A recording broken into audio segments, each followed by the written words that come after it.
Welcome back to Movie Dumpster Season 8, Episode 8. Today we're talking about Legend from 1985, directed by Ridley Scott. And which version of Legend is the superior one, the original theatrical or the director's cut? We're going to find out today. I'm Joe Lascola. I'm Sean O'Rourke. Welcome to the dungeon?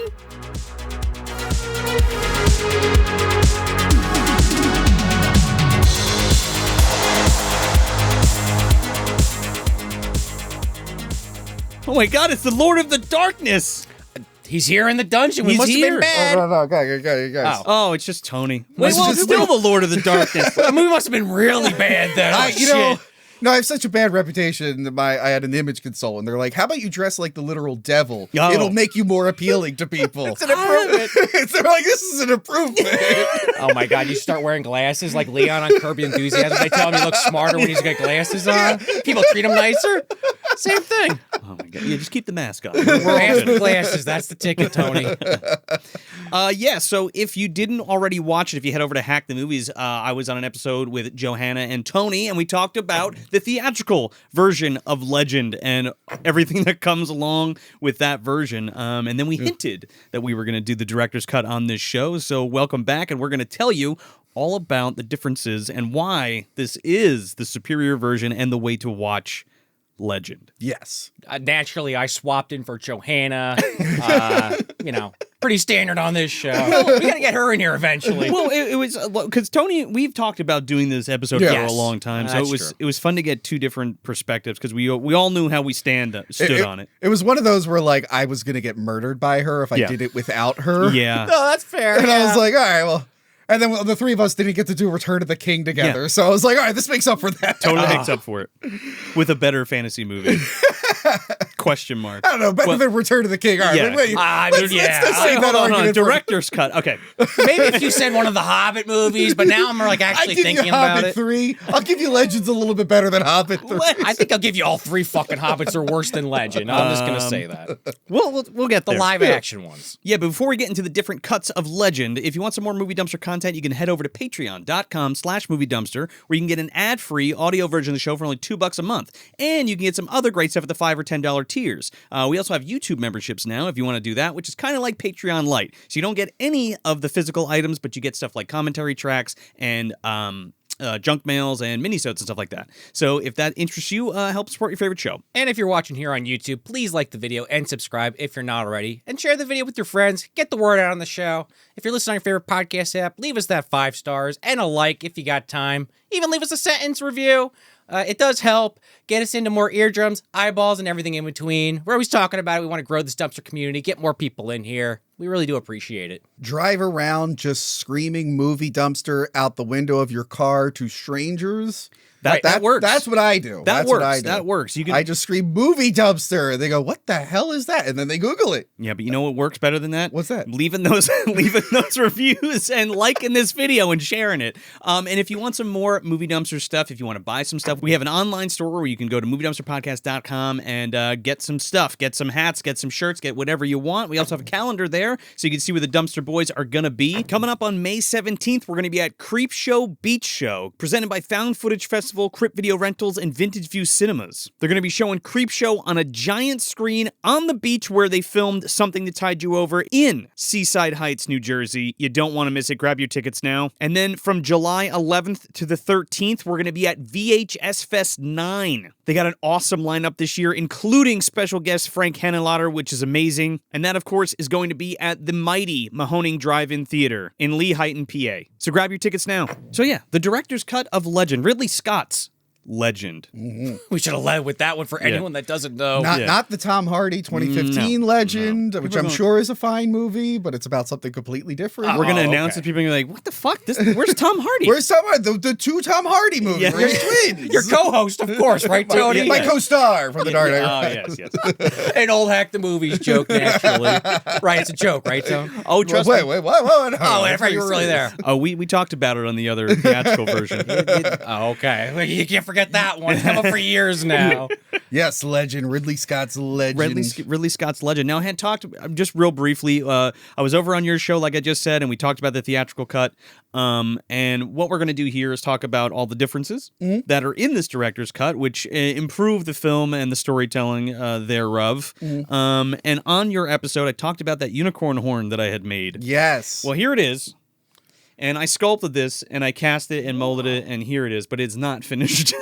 It's just the prototype. Like, this needs to be cut off, and it needs to be painted and all that good stuff. I mean, it looks great. You got to call Goblin. They can help you out with that. They cut off the end. Oh, yeah. Oh, there you go. Yeah, Blix will come over and give me the old fucking chop there. Yeah. You'll doom us to eternal winter, but... Well, it's already severed, so we're good. I was joking earlier, get that thing the fuck away from me. I was thinking about that. That'd be a good... I mean, they basically do it in the movie. Higher, burning fire. Perfect weapon for an evil wizard in a D&D campaign, because it's like, it's a holy creature, but like, I don't know if a paladin touches that. I might go against your god, right? It could be like the One Ring, right? You don't want to touch... It'll corrupt your ass. Yeah. Tony, you just did all those fucking Dungeons and Dragons movies with Damodar. Would he hold the unicorn horn? Damodar? I don't know what the hell above he'd his be eye. holding. Oh, blood rays from the sky! I couldn't get his name right. I just kept calling him his real name, Bruce Payne or Blue Lips, because I kept calling him Dathomir, and my cousin's like, Damodar. I'm like, whatever. Oh yeah, Damodar's the ball guy. I'm thinking of Jeremy Irons. Jeremy Irons has got this fucking thing hanging around his neck. Yeah. Jeremy Irons. Proxy, I don't know. Something like that. He would love this. He would love this. That's what I was picturing. He's gonna control the weather, and then he's gonna control dragons. It's the whole thing. Thor Birch has turned into a fucking fairy, but she's on those golden dragons. The Una of the Dungeons and Dragons. I thought it was her world. for a second, honestly, but the timeline didn't match up. Not even. I think she was not even born yet. No. Not even in the movie dumpster universe. If that would make sense. Yeah, so we're not going to go super deep into the behind the scenes. There's going to be some things on here that we did not mention on your show, but we did talk about the Pinewood Studios burning down and all that stuff. We talked a little bit about Rob Bottin, but we're going to talk a little bit more about Rob Bottin. The master. Yeah, hell yeah, man. Well, in a second, we'll get to him. Directed by Ridley Scott. Now, Ridley initially pitched this to Disney, and they turned him down because it was too dark. Yeah. Which is something we didn't really talk about on No, our we show. didn't. But we did talk about the fucking giant script that him and the screenwriter made. Because that guy wrote books. I looked more into it. Yeah. He was more known for writing like novels and stuff. So they asked him to write a script, and he wrote like the most amazing, gigantic fantasy thing of all time. It was like Lord of the Rings scale. Wow. Like film. Like they would have never been able to do it. No. I brought that movie up recently on a different episode, but Black Cauldron. Maybe they still kind of felt the burn from that because they were kind of like, ooh, we don't know. We put that out. It was too violent. People reacted weird to that. So like that movie for a long time wasn't available. Maybe they still felt that kind of, oh, that's too dark. We don't want to do anything dark again. We still got burned on that other one. Which is strange because I remember watching Black Cauldron as a kid. Like I had the tape. Well, eventually in the 90s they re-released it. But I'm saying 90s, I think it was a 70s or early 80s film. Be. Yeah. Also, if it came out around the end of the 70s, it could have been tied into Satanic Panic bullshit. Well, that's what I'm thinking. I'm just throwing an idea. I didn't research this. I don't know if I've ever actually even seen Black Cauldron. Cauldron's pretty good. Yeah. Check it out. It's just a fantasy fucking movie. Yeah. That's why I thought of it. Yeah. So and another big thing we didn't discuss was the original designer that Ridley wanted was Brian Froud, who had done Dark Crystal and Labyrinth and worked with Jim Henson like extensively. That makes a lot of sense. So if you've ever seen any of Brian Froud and his wife Wendy Froud's books, like the Fairies book or anything like that, or like the Dark Crystal book, and all of the their paintings and sculptures and stuff, that feel is so specific, and I feel like they've really made some of the best creatures and the best fey feeling things like ever. Like Labyrinth and Dark Crystal are up there, man. Yeah. For like some of my top fantasy movies. And I feel like if the Frouds did Legend, I feel like it would have been more mainstream consumed. Maybe because a lot of times they use the puppetry stuff with certain characters. I could totally see some of these basically the Leprechaun characters. I could see Billy Barty getting passed around, switch out for a no, seriously, for a puppet, which would be a damn shame. But it could have been still amazing because I'm agreeing with what you're saying. I can kind of picture what they could have come up with. This is still beautiful. Don't get me wrong. Oh, 100%. I mean, it's a totally different flavor. Yeah. And I'm saying that too because like I also mentioned on Tony's show that like the original theatrical cut has a Tangerine Dream soundtrack, which we're going to talk about in a second. Really? Yeah. So it's a completely different score. Oh, yeah. Yeah. Well, In 3 weeks, they came up with a whole new score. In 3 weeks. I don't know if we were going to deepen this because you guys already covered the other version on Hack the Movies, but like I've seen this movie many times, but I hadn't seen the theatrical in a long time, or the directors for that matter, probably like a decade. So I just watched directors. Yeah. I'll probably after this review out of morbid curiosity. Yeah.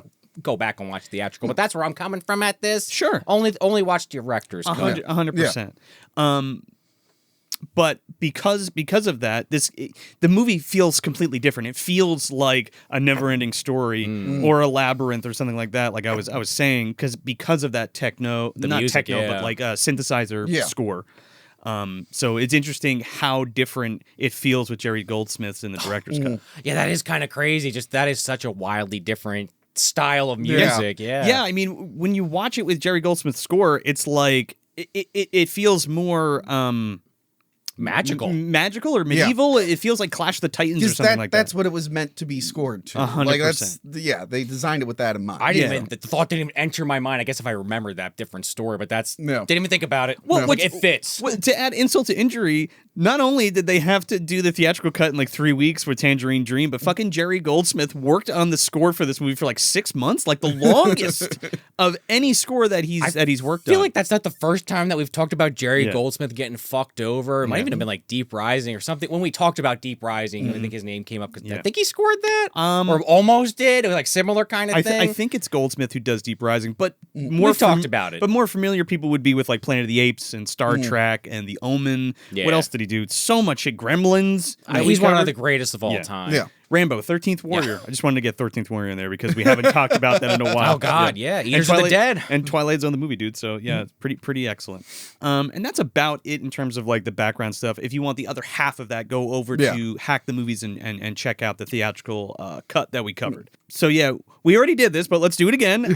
Sean, when's the first time you saw Legend and, like, what's your history with Legend? Okay. I mean, I gave a little bit of, I guess, a preamble to that already, but definitely as a kid, this is one of those ones you're just flipping through the channels. You're like, what the fuck? The devil? And you just stop on that, or the unicorn especially. Those kind of are burned in my brain. Tim Curry as the devil, or the Lord of Darkness, Diablo, whatever the fuck I'm going to refer to him as this episode, and that unicorn. And I don't remember every beat, but I've watched this many times over the years. But that USA screening or HBO, whoever had it, when I was 10 years old, watching it in the spare room where we had the Sega hooked up, and my dad maybe popping in and saying, "Oh yeah, Legend, yeah," and then just kind of returning to it every few years. I even, for some reason, it popped in my head driving over here. I remember watching it with Joe at least one time in your old room. We definitely did when that Ultimate Edition came out. I talked about it because it came out in 2002, so we were definitely hanging out. Oh yeah. And I definitely have like watched it with my wife. So I've seen this movie many times, both versions, but definitely as a kid was my first experience. You were talking before this. Did you say you were confusing this with like Dragon Slayer? Or? Oh, there's a specific part later in the film when they get trapped in the prison. I was thinking of Dragon. There's a lot of 80s fantasy, dark fantasy specifically,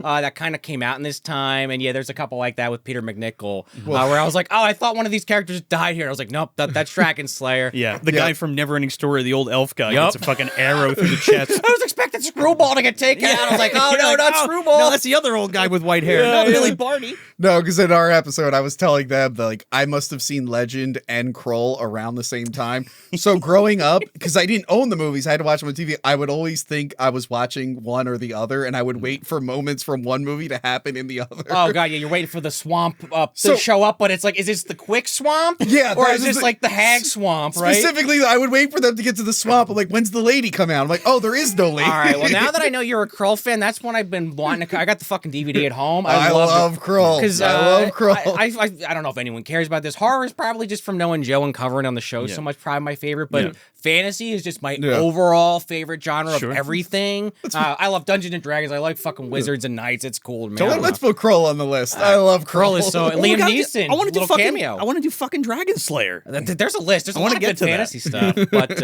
anyway, okay, let's plot crunch this real quick for the people who don't know what the fuck legend is before we get into it, just in case you didn't watch the other episode. So there is a princess who befriends and falls in love with this forest child who is a man that lives in the woods. And he basically loves her so much that he takes her to go see these sacred animals, the unicorns.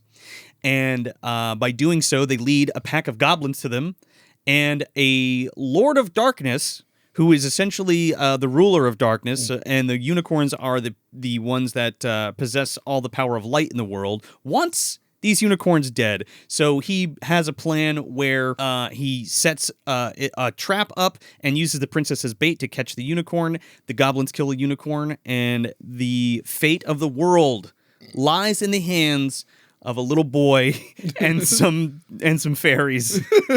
It's More or weird. less, yeah. It's weird referring to Tom Cruise as a little boy. He's a little boy in the movie. He really is. Little boy. Yeah, he's, He does call him a little boy. I mean, he's basically dressed like Peter Pan. Yeah. Like he's a child of the forest. I'm like, when he calls him a little boy, I'm like, he's like a teenager. Darkness.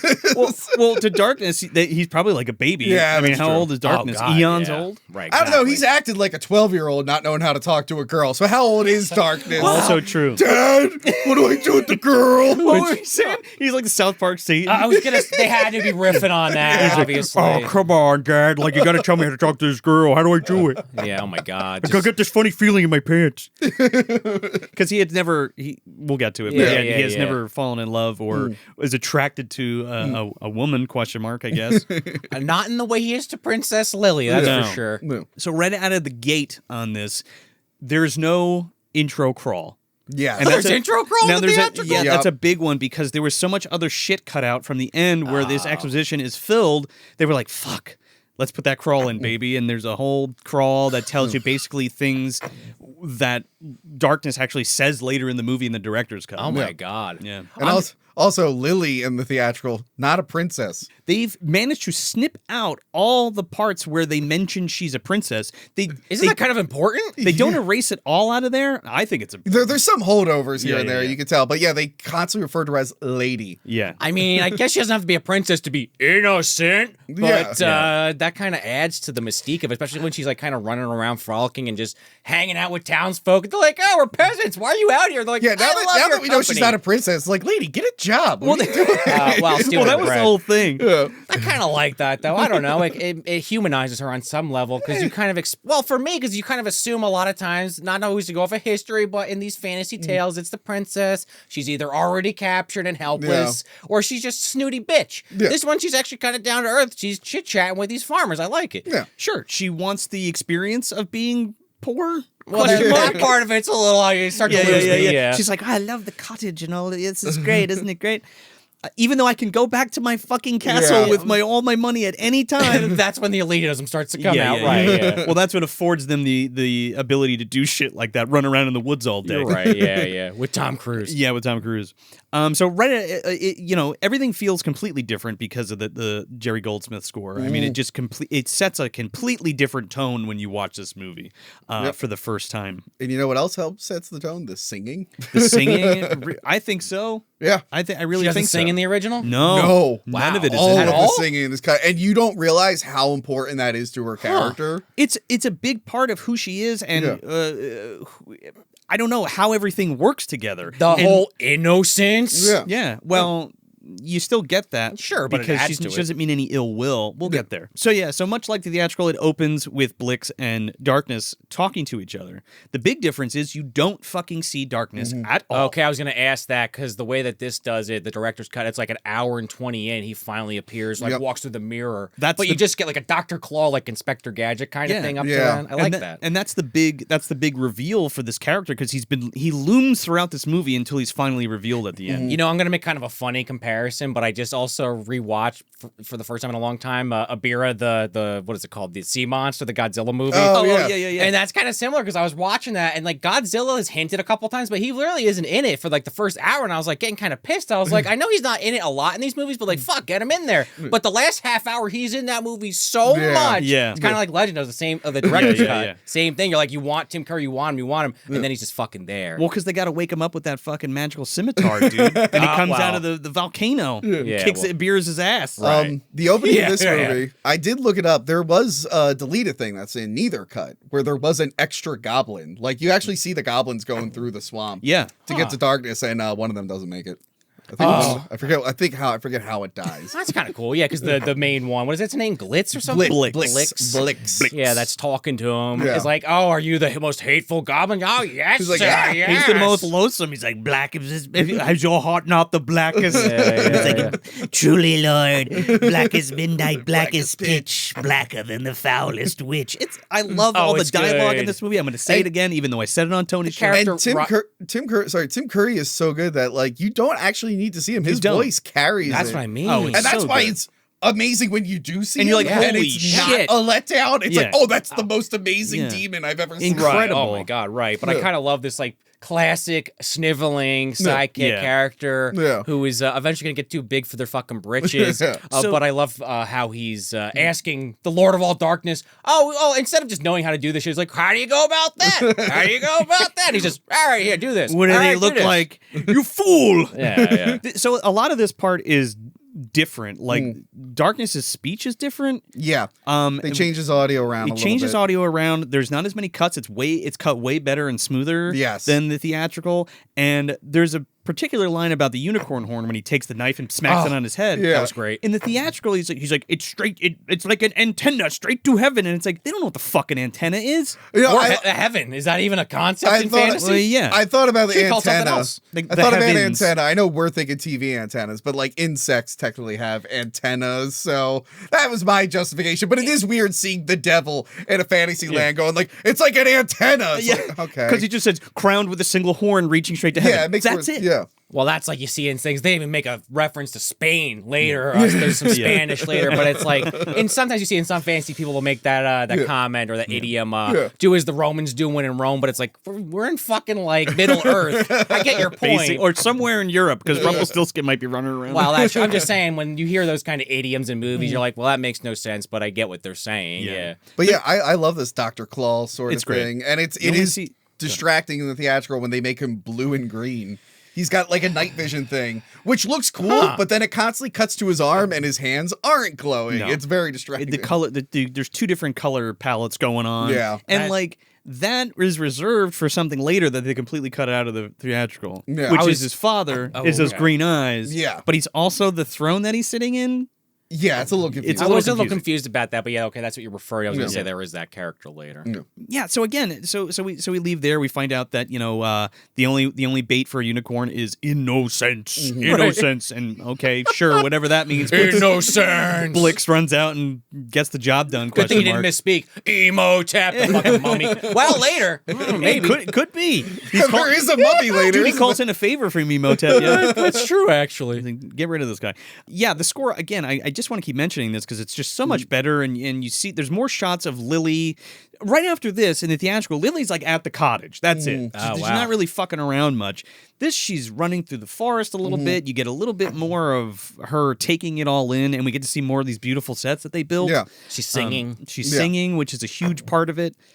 Throughout the entire film.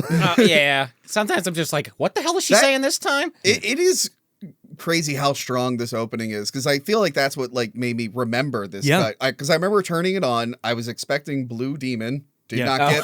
not get the Blue Devil. No. And I was like, oh, I guess that's not in this version. And then like as the movie's going on, I'm like, This is man, I'm like, interesting. I've technically seen this movie a bunch. And I've never been as invested as I am now. And that's when I looked up the change. I'm like, oh yeah, because the version I grew up with didn't have this singing and more world building sort of thing. And even as she's making her way to the cottage, we start to see the goblins Yeah. pursue her and stalk her, which is you need that in there. Yeah. Because I it can't makes believe it that's more not creepy. in the other one. But it makes it so creepy because as she goes to Nell's house and she meets Nell and she fucks with her, the rich people fucking with the peasant people.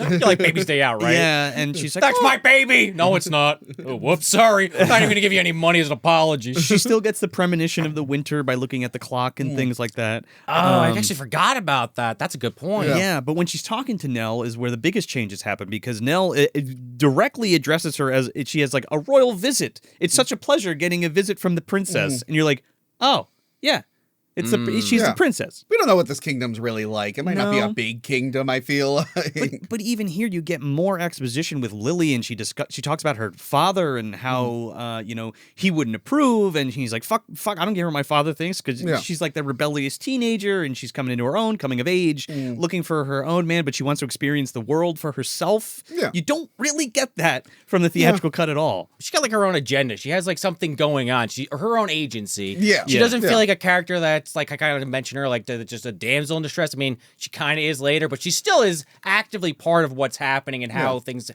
work out the way they do positively because she's actively involved with what's happening. Sure. And I do 100%. like that it's not like traditional princess tropes where like she can only marry a prince. Yeah. She can do this. Like she technically marry whoever she wants. Oh yeah, 100%. But yeah, so she's talking to Nell, and I just like this exchange because they're talking about her getting married and finding somebody, and she's like, I don't want to marry a fucking prince. Yeah.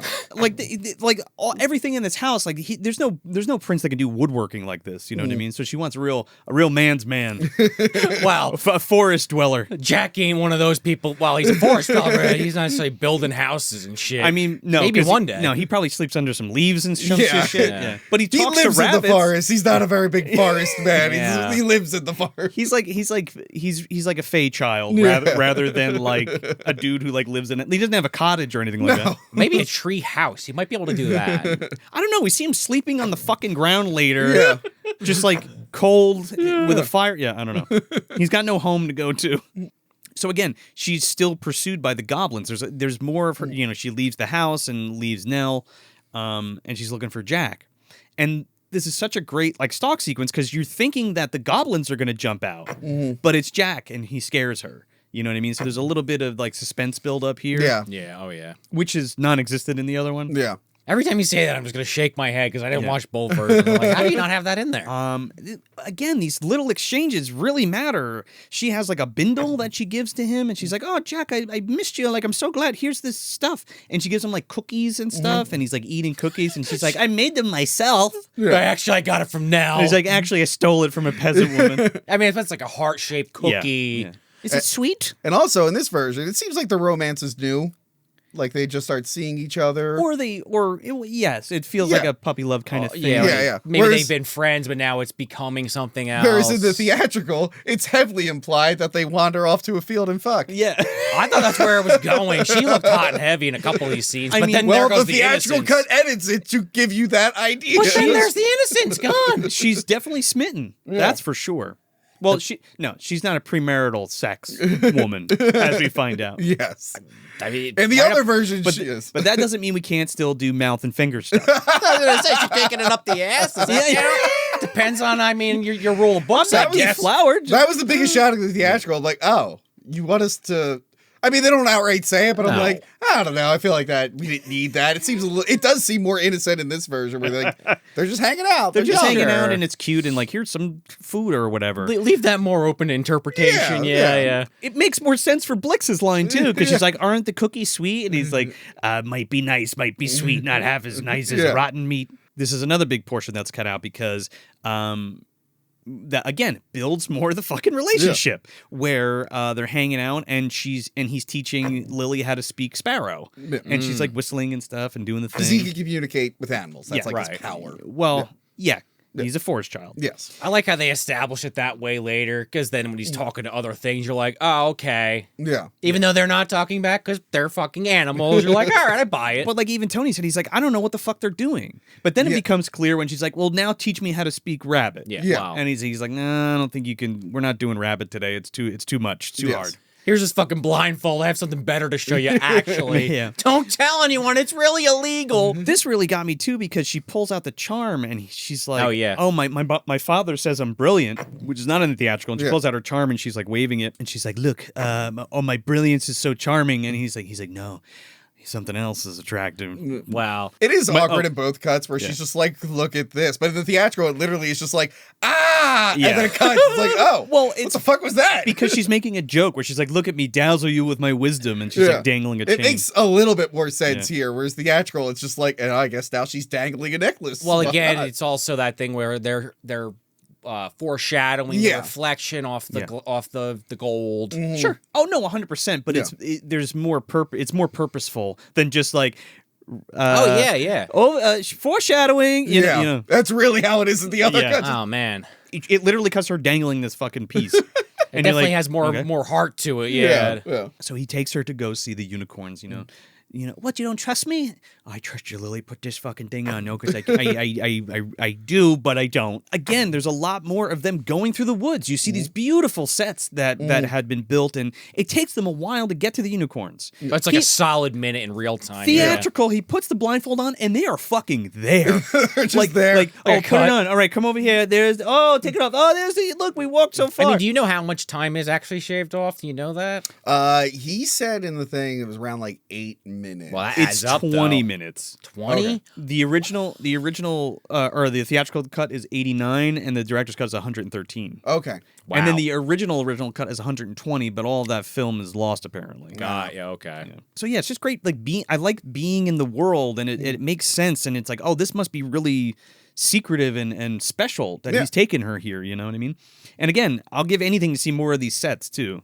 Like, it's a crime how much was cut out. Yeah. Well, they have, on the DVD, we mentioned it, there is like a video camera test footage of a tracking shot that they were going to do that they unfortunately did not do. Yeah. Because it blew up. But it was like, before it was like, they would have had more set dressing and stuff. But yeah, they show like this footage of it just like going through most of the set. It's incredible. Yeah, they never got that shot because it blew up. Oh, that's a shame. I mean, I do love this next shot when he does pull the blindfold off and we get this long shot of the forest and you're kind of just waiting for something to happen, and then the unicorns kind of come in slowly. There's a lot of kissing in the director's cut. Yeah. She kisses him on the cheek, and he will not kiss her. Not yet. Yeah, because I don't know, because he's good old pure Jack. He's an idiot. He's a child of the forest. He doesn't know any better. He's just a poor. You're like, he's an idiot. I think it's playing up that trope that's in fantasy a lot. Dude, he can stick it in the fairies, and he can stick it in the humans. He doesn't talk to girls often. He doesn't know what he's supposed to do. He doesn't talk to anybody. He like when he finally meets the Fae people, it's like their first meeting, even though he's supposedly like one with the forest. Well, he knows they're there, but he doesn't like really commune with them, which is kind of your classic folklore kind of thing. Yeah. They don't usually make themselves known unless there's a problem. I mean, they even have we didn't mention it, but real briefly in the beginning when the princess is running around, she like whips the fucking clothesline and Nell's like, damn fairies. Yeah, I like that. It takes them a lot longer to the unicorns to come out too, which makes it more magical when they show up. Just like the darkness thing. You're the anticipation of waiting for these things to turn the corner, you know? Well, and the anticipation of when they do come and they're like the magic is kind of coming off them. And Lily's like, I'm gonna get closer. I'm gonna touch one. I'm gonna touch this unicorn. And Jack's like, what the fuck? There's a lot more. Against the laws of nature. There's a lot more of that in the director's cut too, where Jack's like, don't go. Please don't go. Yeah. Lily, don't go. In the theatrical, he's just like, don't. And that's it. Oh, God. He should trust her just a little bit less. Yeah. Well, he's asking her if he speaks their language and stuff, and he's like, the language is all smiles and happiness. Laughter and joy. But really, he should be like, yeah, they speak whale. Isn't that weird? Oh, God, yeah, when they're like, the whale sounds. I was like, what the fuck? Is that the unicorn? Totally fucking works. No, it does. But I love how then she does actually get so close to one of them, the stallion, we find out. Well, hold on. Yeah. This is the big difference. Oh, okay, because, my bad. Again, we've already got introduced to Lily singing. That is how she gets the unicorns to come to her. Yeah. She sings. And not only does she sing to get the unicorn to come, but this unicorn's pissed off and like is sizing her up and like running around her, and she's like huddled down, this giant stallion that could just crush her. You're right. And it's also, it gets kind of freaked out by her singing, which does calm it down eventually, but also the fucking goblins, like the pig guy, like kind of gets up a little too quick, and it hears him in the brush, and is like, because the other goblin's like, you need to stop, we're gonna get us caught, you're ruining it. The beast and spoil the trap. But this, we were joking in the other cut because like this, she wants to communicate with it. So the singing is her communication. In the theatrical, she goes to communicate with it and just stares at it because they cut out the singing, and it's just awkward. That's like I think of Muppets Christmas when they have that scene where it's supposed to be Scrooge and his lover singing. But they just cut it out. Yeah, they cut. Is gone. Yeah, and it's like, But I tell you, it literally cuts to Scrooge staring off into the distance. Crying. Yeah. Crucial to the fucking character. I mean, a little different there. The movie survives without sure. it, but yeah. But yeah, this one, I'm like, oh yeah, she's trying to communicate with it in a way that she thinks, and it works. And it works. She sings again softly to it, and it comes up, and she touches it. And Blix takes that shot, shoots it right in the ass, and it fucking takes off. Man, I wish some of these people had glasses on or something. Nobody sees this fucking dart hit this thing in the ass. They're so good. I mean, it's a plot point. I understand that. I'm not stupid. They think it's because she touched her. Yeah. I don't know. No one sees this shit, but the goddamn goblin's giddy as pig and shit. He's like, woo, I nailed it. It's good night. And they just all take off. Yeah. But even this scene, I'm going to be doing this the whole time, but like even this scene, the way that this is cut and structured in this version is so much more coherent and like better than the theatrical. Like, she goes to tell Jack, she's like, it was lovely, it was like a dream, and blah blah blah. And there's more, it's more intercut with scenes of the goblins chasing the unicorns. And remember how we said like Jack was just like a disembodied voice? Yeah, he is standing up on a tree, and there's like a shot of him in this one at least. Well, he does say to her, because again, he thinks he touched her and it ran off. They doesn't even know it's gonna die yet. He's like, you broke all the rules, you shouldn't have done that. But then like 10 seconds later, they're on like this cliffside making out. Well, he's so upset, and she's like, here, let me calm you down, and she sings to him again. So it was her singing so beautiful that even a fucking unicorn will come over to her if she sings. That's the point. Well, yeah. But while this unicorn's essentially about to be killed, it's like in this beautiful kind of cherub forest. It almost looks like. Oh, the cherry blossoms, man. Everything falling. Cherub. Oh no, that's a different thing. That's a whole different thing. That's a whole different thing. Oh God, he's watch later. your mouths. He's later actually. But he shows up dancing later. It's just so pretty, these shots. But I love the intercut because we're kind of that to then Jack and Lily on this cliffside. She has this little heart ring that she pulls out.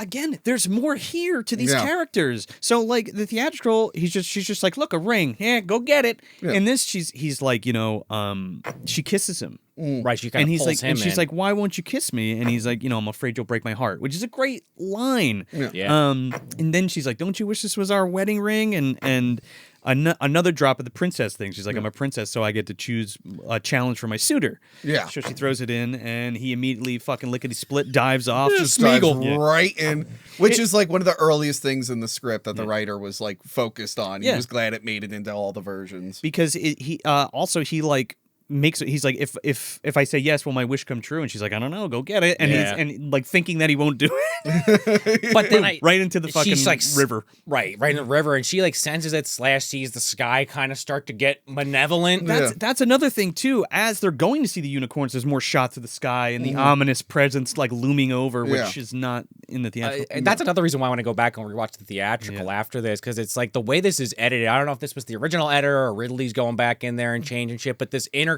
between the unicorn's death and him trying to get the ring is very intense, because she's screaming because now everything's turning to ice as things are getting worse and worse for this unicorn. The cut of this is way more intense than the other one. Yeah. Because eventually it just comes... It's completely different. And I love how everything is happening at one time. It's bringing down the fucking sword, cuts off the horn of the unicorn. It's just all so powerful, and the fucking visuals are awesome. I mean, it just looks so good. Yeah. It's a good way to separate the characters, because he's frozen under ice, and then Lily makes no effort to go down there to help him. She just runs to Nell's house. She's like, oh my God, what? I don't know. She's like, oh no, he's frozen. Well, I'm gonna run in the opposite direction. He does a 1-inch punch. He learns from Kill Bill Part 2. He fucking maybe Bruce Which granted is something I would do, but I'm not a pure princess, so it'd be fine if I ran away. Oh, okay. But her, I'm just like, lady, you're not gonna go down there? I don't think me and Sara would take you into the fucking forest and be like, hey Tony, with this ring. I thought you were saying you're punching through the ice. I thought you were a little bit more realistic. I'm also not doing that. Tony's drowning. I'm not jumping in the pond. If a girl's like, marry me or marry me, I'm throwing this in the pond. I'd be like, what'd you not do that worth for? it. Not worth it. A lot of money though, Tone. You sure? That is true. Okay, you caught me. I'd be like, know this you better too well. be fucking worth it. And with my luck, it would freeze. I'm like, wasn't worth it. But I knew it. I do like for plot reasons why she does separate from him, but I was thinking the same thing because she runs off to check on the old people. Yes, old people, the peasants. And it's pretty fucked up because they focus on this baby crib. She goes up and like looks at Nell, and she looks at the husband, and she goes over to the baby, and the baby's all fucked up. Not frozen in the theatrical? I don't think so. I don't remember that. Double-edged sword of watching both close to each other. That is the problem watching. So she goes to hide, and the goblins show up, and they kick down the fucking door. Now, there's a little bit more here, too, because Blunder goes over to the baby. She's like, oh, I love milk-fed meat. Yeah. And this fucking baby is a popsicle. And this is what I'm talking about. This is when the idea first popped in my head, this fucking unicorn horn. It's probably literally an item in Dungeons & Dragons you can get. But it's like he just starts using it. Or it. I don't know if it's a he or she, this goblin. Well, the character is a he. It's played by a woman. So, yeah, Blix is played by Alice Playton. And we didn't mention that. And I think we forgot the name on your show. So I wanted to bring that up. And then we'll get back to her again. She plays Blix and does the voice of Blix. But we'll get back to her again in a little while. I like Blix and her two little minions, the guy with the helmet and the pig guy. Pox and Blunder, we find out later. Yeah. But I like how then they're using it as a wand to turn the fireplace on and to shoot shit off tables. I'm like, yeah, that's how that would work. And of course, now they're getting the big head. Like, oh, I'm magical. I could do what I want now. Yeah. The power is starting to get to them. The Starscream 100%. Shit, it's classic. Blix isn't super stupid, though. They're like, I know I'm not ready yet, but if I hold on to those a little longer. Maybe. The wheels are starting to spin in Blix's head. Maybe I could overthrow. And the princess is like on this overhang on the second floor, literally seeing all this, hearing them talk about their evil plans. And it's like, oh no, what did I do? Instead of blaming herself still. Yeah. Mortal world turned to ice. It'd be Goblin Paradise, dude. And it creates kind of a crisis of faith for her. It kind of puts her down the path. I do like how proactive the princess is, though, because she's like, this is my mistake. Yeah, she's like, what have I done? Yeah. Yes. Which there's a lot more atonement in this cut, too. Yes. For the things that she's done. Yeah. I like that a lot. Yeah. So then we cut to Jack, and he, again, curled up by a fucking fire just in the snow or whatever. Santa found him. Yeah. He left the Fate people to help him out. So Una is this little fairy, which is a light on a string, but it looks so fucking good. Oh, was it? I couldn't tell. Right? Well, there's one shot where later on when he's holding her, I'm like, oh, there's the string. But other than that, it works really well. So good. I was gonna say maybe I watched the VHS. I watched whatever was on streaming. The fact that that's practical just makes me so happy. Yeah. I mean, everything in this movie. Yeah, it's funny because there was a lot of like cartoonish animation stuff around that time. Yeah. They could have, There's a little bit of like overlay stuff with her later. But for the most part, it's practical. Yeah. We also really didn't talk about Rob Bottin. I was going to say, all the makeup in this movie, I figured you guys kind of talked about it on Hack the Movie. Yeah, but all the makeup, I just want to reiterate that like it's just fucking incredible. I think it's one of Rob's best movies, if not his best movie that he's done, and the characters that he's created, especially special effects makeup. Yeah, if we're talking about like straight up like makeup. Like effects overall, the thing. Yeah. But makeup, this is probably his like gold standard. 100%. Oh, yeah. He just, every fantasy creature is perfect in my eyes. They all look real, and that's the best part. Yeah. You can actually see them enunciate, even those like express really well. Yeah, it's crazy how much range is in the face with these makeups. Even those like beast jailers, like they both have kind of helmets on, but even they have some kind of expressions to them. Yeah, the Urukai. Yeah. Kinda, yeah. Looks like meat's back on the menu, boys. So yeah, Una wakes up Jack, and she's a fairy, and then all the fairies kind of come out. The people of the Fae, the leprechauns. That's what they are, basically. Over there, yeah. I mean, I don't know. Are they actually calling them elves? I think they're elves and dwarves and fairies and sprites and all kinds of shit. A lot of that stuff kind of bleeds together with the people of the forest Fae. I think leprechauns are exclusive to Ireland, so I don't know where they are here. But there's dwarves. I guess they're elves. dwarvish. Yeah. I was calling them all elves. I just thought there were just like different types of elves. That one elf that looks like Brian James is there. Oh God, he looks like from fucking Children of the Corn. No, the Nazi elf from Elves. Oh yeah, you're right. I was thinking from Children of the Corn, Isaac, the main the fucking Kid Icarus guy. Oh shit, I forgot his name. Honeydew or whatever. Honeythorn Gump. Honeythorn Gump. It's not him. I looked it up. Gump. No, it's not him. It's not Isaac from Children of the Corn. Yeah, two totally different people. Yeah. Now, this guy's played by David Bennett, who was pretty young at the time, and he was a German actor. Huh. And if you notice, he sounds a lot like Blix. Oh, VO'd? Yeah. Yep. Okay. So the producers were just like, he sounds too German. So let's have Playton fucking do her whole voiceover for him, which sounds fine to me. I would be curious to hear what that is. I could see like 95% of the film it being fine, but this first intro where he's trying to trick Jack. Yeah, Jack, are you here? Well, when he has his meltdown and he's like going off, like doing all the limericks or whatever the fuck he's saying, that maybe you didn't know what he was saying in German. So we gotta change it all. He's a German accent. Yeah. That's what I mean. Yeah. Real quick, I don't know if it's in your notes, but I think the German version, it's the opposite, where he voices both characters. That I'm not sure. And I was trying to figure out where, like, if I could get like sound clips or like video of it, and I think the only one that would exist in is the German version. I'm gonna see if I can find the German version. Okay. I really love the interpretation of Fae. I don't mean to just keep repeating myself Yeah. here, but if you read a lot of fantasy novels or watch a lot of fantasy movies, this is what they fucking are. We've talked about it on a lot of these Leprechaun episodes. I'm sure you have, Tony. We've been on one of them, where it's just they're mischievous. They do stuff sometimes that they don't realize is bad.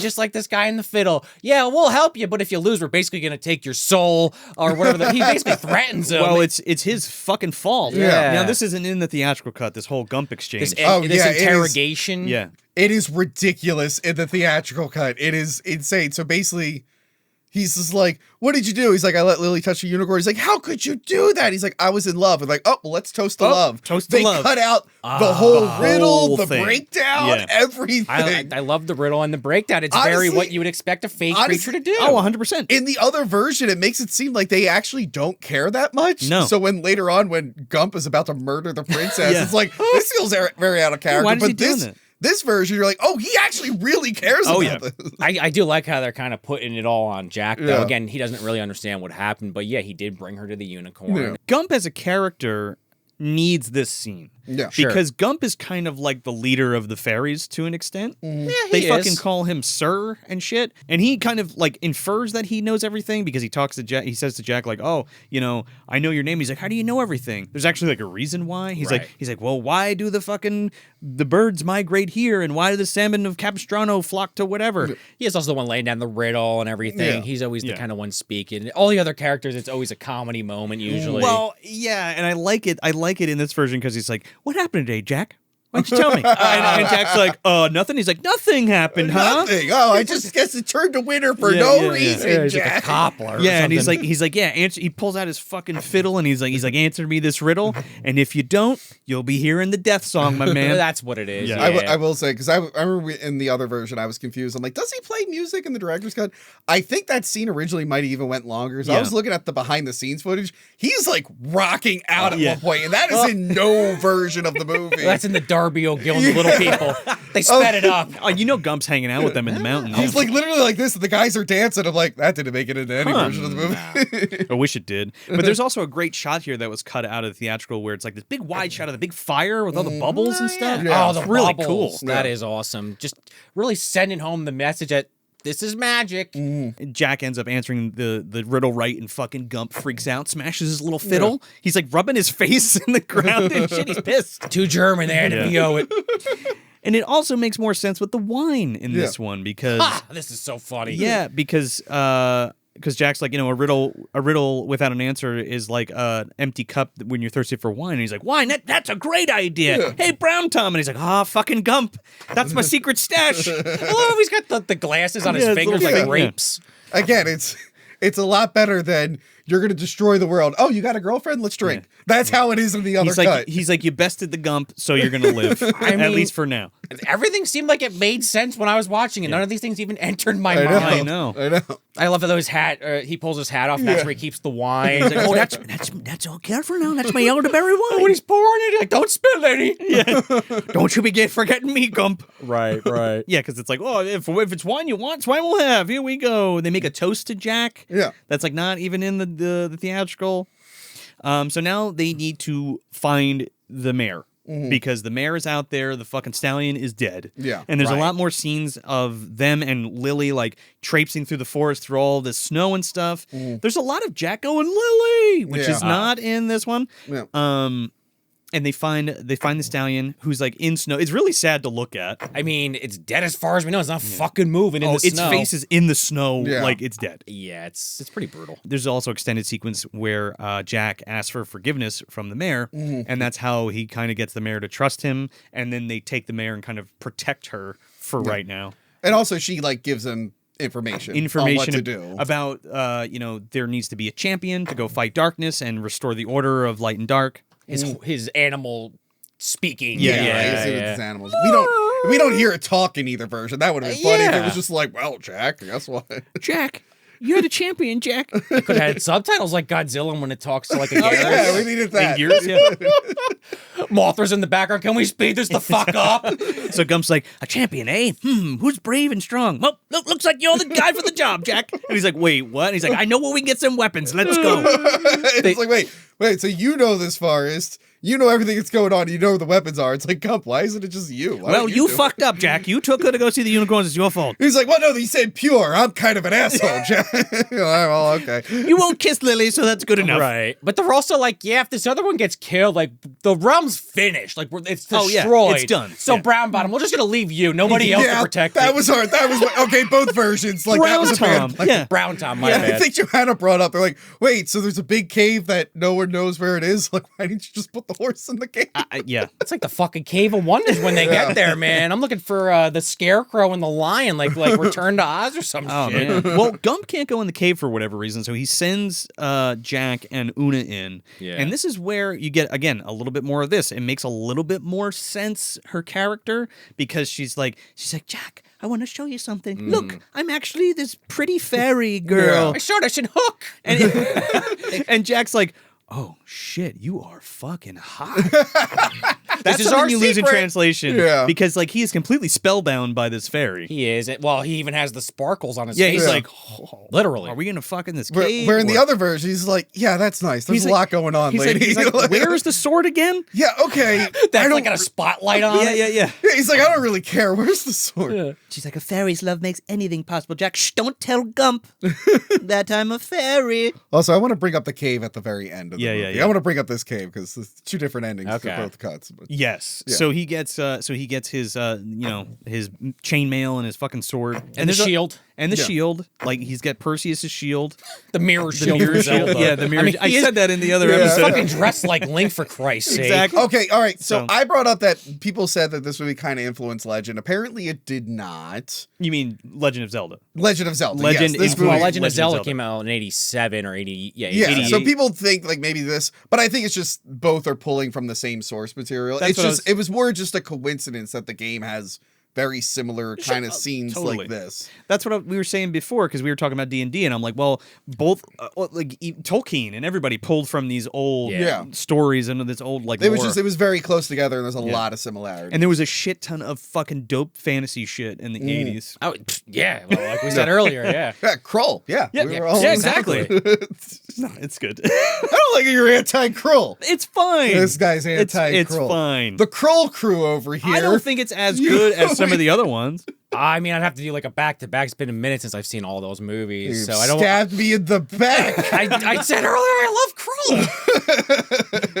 So we get more of the goblins too. There's a little bit more. There's like extended speeches at the fire, which I kind of like. And this is where Blix flat out is like, "Fuck darkness. Yeah. I'm gonna be the guy in I'm charge." gonna do it. Yeah. We'll Wow. do this. And he's also putting the idea into their heads. Yeah. Which he really shouldn't be saying anything because clearly they're gonna try to usurp him Yeah, afterwards. exactly. Well, Yeah. that's kind of goblin code, right? Yeah. Well, the funniest part of all this is, they're basically, well, I don't know about that.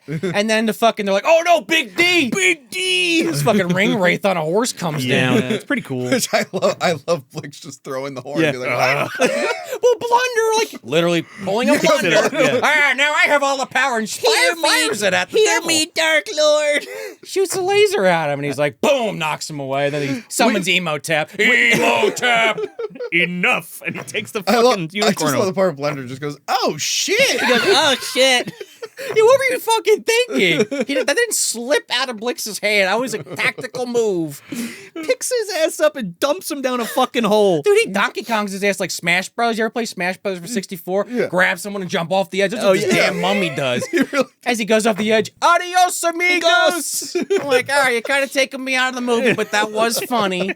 Spanish was the thing then, right? Yeah. I guess No, it's somebody's it is- campaign. Whenever sure. there's like fantasy or like sci-fi where they're like mentioning like common Or expressions. like Rome, like I said, Well, yeah. it was in Star Wars when Han Solo goes like, "I'll see you in hell," and I'm like, "What does hell mean in Star Wars world?" Which is funny because he doesn't believe in wizards or yeah, and or I'm just like, Jedi. "Is hell like what does hell mean to you?" Because I know what it means to us. Yeah. Well, I mean, actually, the hell internet- was invented at the end of the medieval era. I was gonna say the internet's been picking that one apart since day fucking one, Tony. So yeah, darkness shows up, and there's a little bit more of him, and he's like, there's a little extended speech about how darkness will reign in the and all that kind of stuff, and then he's like, oh, you fuck. He's like, did you kill both of those unicorns? And they're like, yep, truly, Lord. And he's like, well, then you lie. The sun is here. Wow, it's like obvious as hell. Yeah. And Box is like, no, we didn't. Maybe. Yeah, wait. He says dawn is coming, Yeah. and then I guess Dawn it's just is a here. very cloudy day because that sun just never sets. Oh, yeah. And I think another day goes by, and I'm like, what happened to the dawn? And speaking about dark times for our fucking heroes, we cut back to Brown. What is his name? I keep going Brown Brown Bottom. Tom. Brown Tom. Brown Tom. Top. You got Brown Tom. Hump? Yeah. Brown bottom. That's what I said earlier. That's totally wrong. Better wipe that bottom. Yeah, he's gonna have to wipe his ass in a second because he's trying to defend this fucking mayor, and they show up attacking, and he's Well, got this Lily- frying Lily pan. shows up. Lily He shows couldn't up. even Yeah, defend her from Lily. Yeah. That's true. I'm sorry. Because Lily's like, it's me, Princess Lily. This part was cut out of the theatrical. And he's like, oh, it's all your fault, you stupid bitch. Right? Yeah, she comes in because she warns them about the goblins. You're right. Sorry, I'm just imagining that little Him guy. calling her that. Yeah. The goblins. She's like, oh, the goblins are coming. She should have got that fucking bologna sandwich from Grandpa Seth, dude. Oh God, she needed that shit. She could have just touched the ground; they would have melted.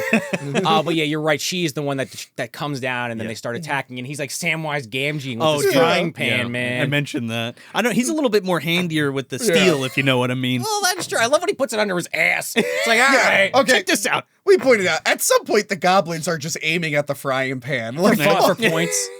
They got like a Gimli and Legolas thing going. They got Yeah. like a point game going. Yeah. If you imps are looking for a fight, I'm the chapel oblige you. And I love how he gets shot in the head. And Yeah. you're like, wait a minute, did that actually hit him? But he's bleeding like a motherfucker. You're like, oh man. So yeah, they capture Lily and the mayor. In the director's cut, there's like a flip transition. Oh, I hate Yeah. those. Which I thought was kind of curious as to like the passage of time. Yeah. That one was a transition that fell out of place to me Okay. for this. And they got it for darkness, and now Blix is a prince in his domain. He probably has a big castle. Oh yeah, he's sitting next to darkness in his own little throne. No, they just caught it. They didn't cut its fucking head off. Would have ended things right But no, there. like this is Blix's last scene. He fucks out of the movie. I hate that actually. Did you end up looking it up? I looked it up. I after tried our looking thing. it up. Yeah, so apparently there were versions of the script where he is at like the end. Okay. And him and the other guy, they decide to just abandon darkness when they realize he's losing. Which makes sense, and I think I even mentioned yeah. it on yours. Like that's like a heel turn that they would do. you Yeah, know? it was either do something like that, or like it would have been cool if like Gump got to fight Blix. Oh man, Oh and yeah. they both had the same voice.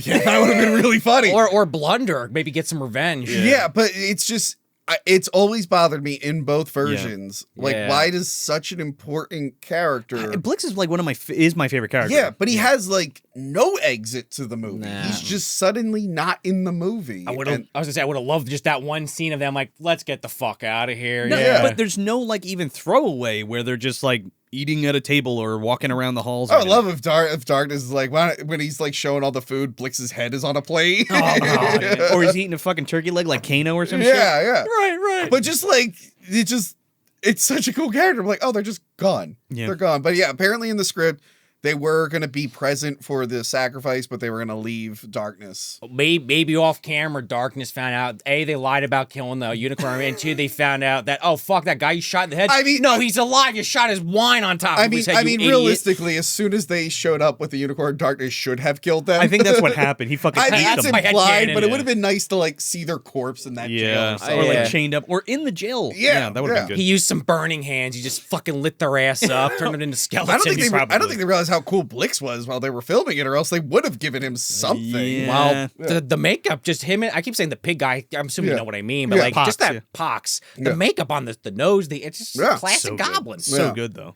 I would have preferred they fight them at the end instead of the executioners. I but- agree. That's Or what even- I was gonna say. Or even those weird things that were cut out of this version.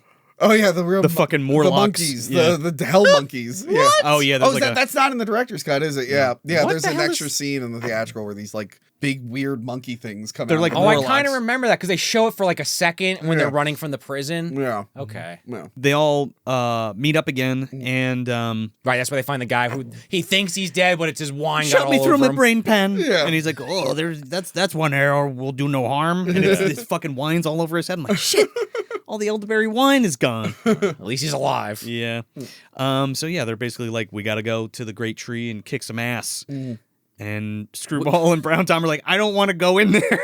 No. I'm like, good, you go first. Which, if for some reason you don't know, the Great Tree is literally like this fucking like evil incarnate. Yeah. It's where the powers of evil like used to like get together and sacrifice when darkness reigned over the land. Back when the Legion of Doom used to meet weekly. Yeah. That's where they got together and I fucking. think they say something like when they 8 lost people. the war, Yeah. a lot of them fled there. Yeah. So that's why there's those evil things lurking around. And I was wondering because I was like, well, the war between light and dark, or the war between like fairies and men, or the war where they fought fairies and men together against the darkness. Curious. They don't specify. Yeah. Well, we could. I'm referencing Troll, by the way. Wow. So John Carl Beekler's there, and he's doing some stuff. Yeah, Mine's Turok was there for that one. Yeah, I do kind of like that it is kind of this contained thing, but you're Yeah. right. That is kind of interesting to think about, like what could have been the bigger story. Yeah. Well, again, in that old script, there's like legions of Yeah. fucking Oh, elves yeah. and Really? Oh, I dwarves forgot and- to mention.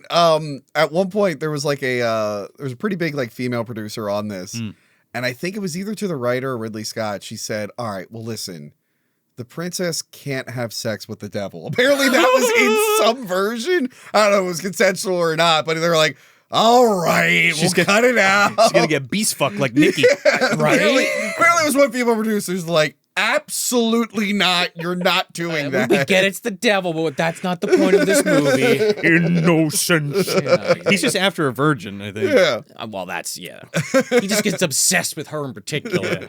They had a lot of wild ideas that they had to tone down. Like Oh. Jack was almost green. We talked about. Oh yeah, well that's Oh, a big God. problem. yeah. I think that would be more of a problem with me than Darkness laying Sure. Lily.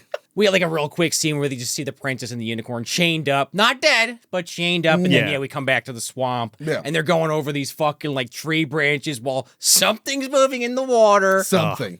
They like make Screwball run across all the fucking branches, and he's like, "Look, I made it!" And then he gets taken into like the fucking swamps of Dagobah, dude. He gets pulled in like R2. I was gonna say that thing like eats R2D2. Yeah, spits him out. Poor guy picks him up. Foul tasting fairy. That Uncle Bone makes her fucking appearance, dude. Robert Picardo. Yes. Oh man, Love a good swamp hag. There's not enough swamp hags. yeah. We got a lot of hags. We have Haggis is the ultimate like horror movie hag. I mean, it's in their fucking name. Yeah. But the swamp hag in this is just so iconic. I mean, this whole character design and makeup It looks and so portrayal, cool. it's so fucking cool. Yeah. It is Yeah. so cool. Meg Mucklebones, man. you could have made a whole movie with just her as the villain of something. Yeah, seriously. Now we had a fan theory. I don't know if you'll subscribe to Okay. this. We think Meg might be like a former lover of Darkness. Oh yeah. Oh, I think that's kind of unsaid kind of Okay, thing. because Darkness tries to use some lines on Lily that no one in their right mind would pick, and Meg would've. we thought maybe, oh no, that would be very flattering to Meg Mucklebone. Oh, dude, she was the great tree concubine. Maybe.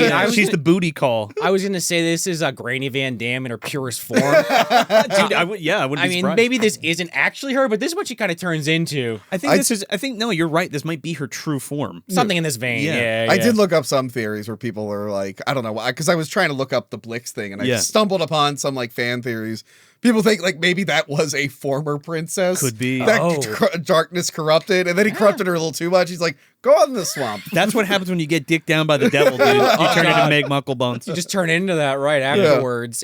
I mean, it's got to be right. She's right outside the fucking entrance. Yeah. Yeah. She's like a snake thing, right? Like, No, she's she's just a swamp hag. she's a witch. but like she doesn't have legs. Well, they don't She has, show like, it. She a actually s- does have legs. She does. Yeah, yeah. If you look at any statues or at the action figure that SOTA Toys made, Oh, I always pictured her like as an eel thing because they Sure. never show it, and Well, she's not like because she's walking. on this big rig. Yeah, I going could like this. see, especially when it's going across the water. Yeah, and I Like a thought she fucking was Disney like an ride. eel. I Yeah. never assumed she had legs. Yeah. Now, you guys were telling me a little bit about some of the differences. I'm sure you're about to go into it, but this scene was severely cut down. Oh my theatrically, God. You told me? Like, I'm surprised it's in that version of the movie at all. To be because honest, it's so brief. Yeah. And it's like you get so again, it's totally robbed Robert Picardo of not only of his performance, but this amazing makeup from Yeah. Rob Bottin. It's one of the best scenes in the movie. It's one of the best scenes, and like it builds the character of Jack where So much. It makes him more cunning. He knows how to outsmart these monsters and this is like his first instance of actually fighting one with a weapon. It's also a callback to earlier when she's holding the necklace. Yeah. Well, this reinforces that Yeah, yeah. 100%. So, So yeah, Meg Mucklebones is like, well, what a fine fat boy you are, Jack. And he's like, oh, you don't intend me to eat me, do you? She's like, I definitely do. Indeed I do. Indeed I do. He's like, hold up. Actually, girl, you are looking fine today. Yeah, he's like, I'm not worthy of you. Of your beauty. You're so beauty. You don't deserve a meal like me. She's like, oh, you think I'm beautiful? May every part of you be as sweet as your tongue. But I love how the wheels are turning in his head because he is thinking back to like the locket and he sees the reflection on the mirror and he's like, oh, maybe like he doesn't say this, but you could see it in his eyes. Like maybe I could do something. Well, with he this. gives it to Meg, and he's like, look how beautiful you are. Check it out. And she like takes it and like turns around. She's like, wow, actually, I am. You're so young, and to appreciate a beauty so old. She catches him a few times. She kind of knows he's up to something, but yeah. There you go. But yeah, he's trying to get the sword out because he's never done this before. No idea what the fuck he's doing. I love when he drops it in the water. He's like, oh shit. Doesn't realize how heavy it is when he pulls it out. Yeah. She's like, give me a kiss before dining. Which is such a banger line. Yeah. And then he pulls the sword up and cuts her fucking head off. Yes. Whereas the other version, she's like, I'm going to eat you. And he's like, you are? Boom. Dead. But then she's like yelling without a head off. Yeah, but it's good because there's another like it's just a I guess little that doesn't thing. make sense. It's just like a little thing, but he's like, I did it. I can't believe this is great. Yeah, I love did his it. reaction after. It's like, I did it. It's Incredible. cool. Especially so early. he's getting more I confident. can definitely fight the devil now. It's like, all right, well, I mean, she was a formidable opponent, but it's the right. devil. The point being earlier, he was like, I'm no hero. I can't do this. And now it's like, well, maybe you actually could. Yeah. We get a quick shot here where we go back into the tree again, and we are panning around. We see a little bit more of Lily, where the unicorn is, the void into space, darkness, if you will. But you see the front side of the throne. Yeah. Yes. And inside the throne is the face with the eyes, and that is what the part was missing. We were like, where is the father? Where is his father? Yeah. Wait, what is that? Like a soul inside of that? It's what the hell is got to that? be something that like jumps around to different objects because he's in the throne, but then I think he's above the fireplace. I think he's or like next to the fireplace and like a skeleton thing. So he's like a disembodied voice. Also, a completely fucking different voice in this version. Actor. I forget what it was in the theatrical, but here he's like, it's very whispery. He sounds like this. Yeah. And in the theatrical, he's like, you are going to sway. Yeah. He sounds like Voldemort or some shit whispering in Harry's ear. But again, in both versions, he should be saying, worry about the girl later. Kill that unicorn right now. Right, kill just it kill it. right He's now. like, why do I feel this feeling in my loins? I'll explain it later. You're going to start growing hair in funny places, but you got to kill that unicorn right now. And start putting on deodorant, for Christ's sake. Right, yeah. I was gonna say that's like the one nitpick about the movie I have is this father figure. I'm like, it really is like, all right, well, he's like a plot dumper, but what other point does he exist for? He doesn't really dump any plot. He's just he's like an advisor to darkness. Well, that's a better way to put it. Giving him advice, Giving him advice to be like a magic mirror. Maybe that's essentially, essentially, kind of. Yeah. But he's like, you need to woo her, you need to trick her, you need to make her one of us. Right, like a Nosferatu kind of thing. And he's like, but I love her so much. And he's like, you only feel that way because she's pure of heart. Right. And you want the things that you can't have. And like literally just for darkness, he's like, I love you. And it's like, you can't love, you fuck. It's just you just want to fuck her. You just don't know how to love. You're literally the devil. You barbecue people and drink blood. You literally have two fat guys down there torturing people and turning them into pies. It's just you don't know how to love. It's just a trophy wife. That's all she is. That he's gonna clearly rape. He's the fucking devil. I don't want to be we there for that? No, I'm just saying. I mean, that's the plan, right? He's the devil. It probably is. He's got that massive horse dick.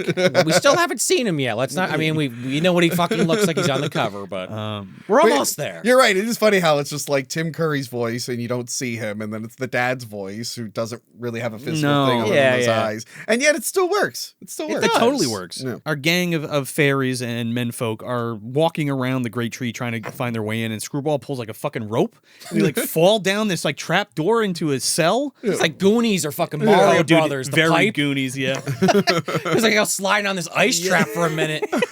The mattress, the Goomba mattress. Yeah. But they land in that prison. This is the scene I always confused with Dragon Slayer with the baby dragons and the guy getting killed. Now that makes sense.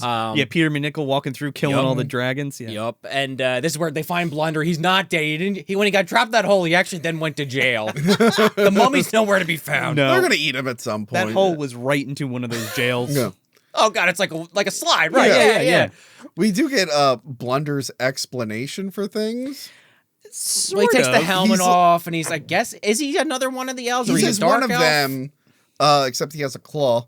But His eyes are different too. Yeah, but he's basically like, he says, I went searching for adventure and I think I got more than I can handle. I'm like, you went looking for adventure. You tried to destroy the universe. You were going to eat a child. Yeah. He got roped in with the Lord of all evil. What the fuck was he going to do at that point? I guess he was like in too deep. He's like, well, now my hand's transforming because I'm evil. Yeah, basically, that's what happens. He's like he's like an elf who like becomes a goblin. This is what happened with King Brian when he turned into Lubden. He went through this like Smeagol, same thing. 100%. Took a while, but he eventually He changed. disappeared under the mountain and turned into a fucking monster. He had that ring. He found it in the lake. A princess threw it. In this case, it was a pot of gold. Yeah. Or, well, yeah, in this case, it is. Sorry, I'm jumping from Smeagol to London to all Smeagol to good. London. But yeah, the whole Blunder character is just a little confusing for me. I'm like, I could have done without him, honestly, after that one scene And where they he put just it- dies. I mean, He tries to redeem himself. He I has his little guess so, character I guess so. arc. but he never really does. That's the thing. Well, yeah, I thought he would open that door or something, just gets blown off the fucking hinges later. I was like, all right, why was he standing there? We'll get to it. So the pig guy comes and takes him, puts him in a fucking pie, and they're like, "Fuck, we got to get out of here." Yeah. Another great thing that was cut from the theatrical was Gump tries to undo the lock, and he like tries to do it with magic, and then he goes to touch it, Iron. and it was iron, so it fucked him up. He needed Norm there, dude, to hit That's that what I'm lock, and the saying. door would have I opened. feel like that's been in some other shit too, other Leprechaun stuff. The iron. I feel like that's come up before. Wrought for iron is in Leprechaun. Leprechaun 2. Oh, okay. But the door opening is a gnome named Norm. Oh, well, yeah. To open it instantly, yeah. Norm, he could have tunneled under and just opened it. Actually, Fuck the could have, key. yeah. I also love how they're hiding in the straw, and I think it's Screwball sneezes, and they're all like, "Oh fuck!" But nothing Oh, it's Brown happens. Tom, and Screwball like grabs his nose. Yeah. And this is where Uno, they're like, "Oh, get the key." And, Una.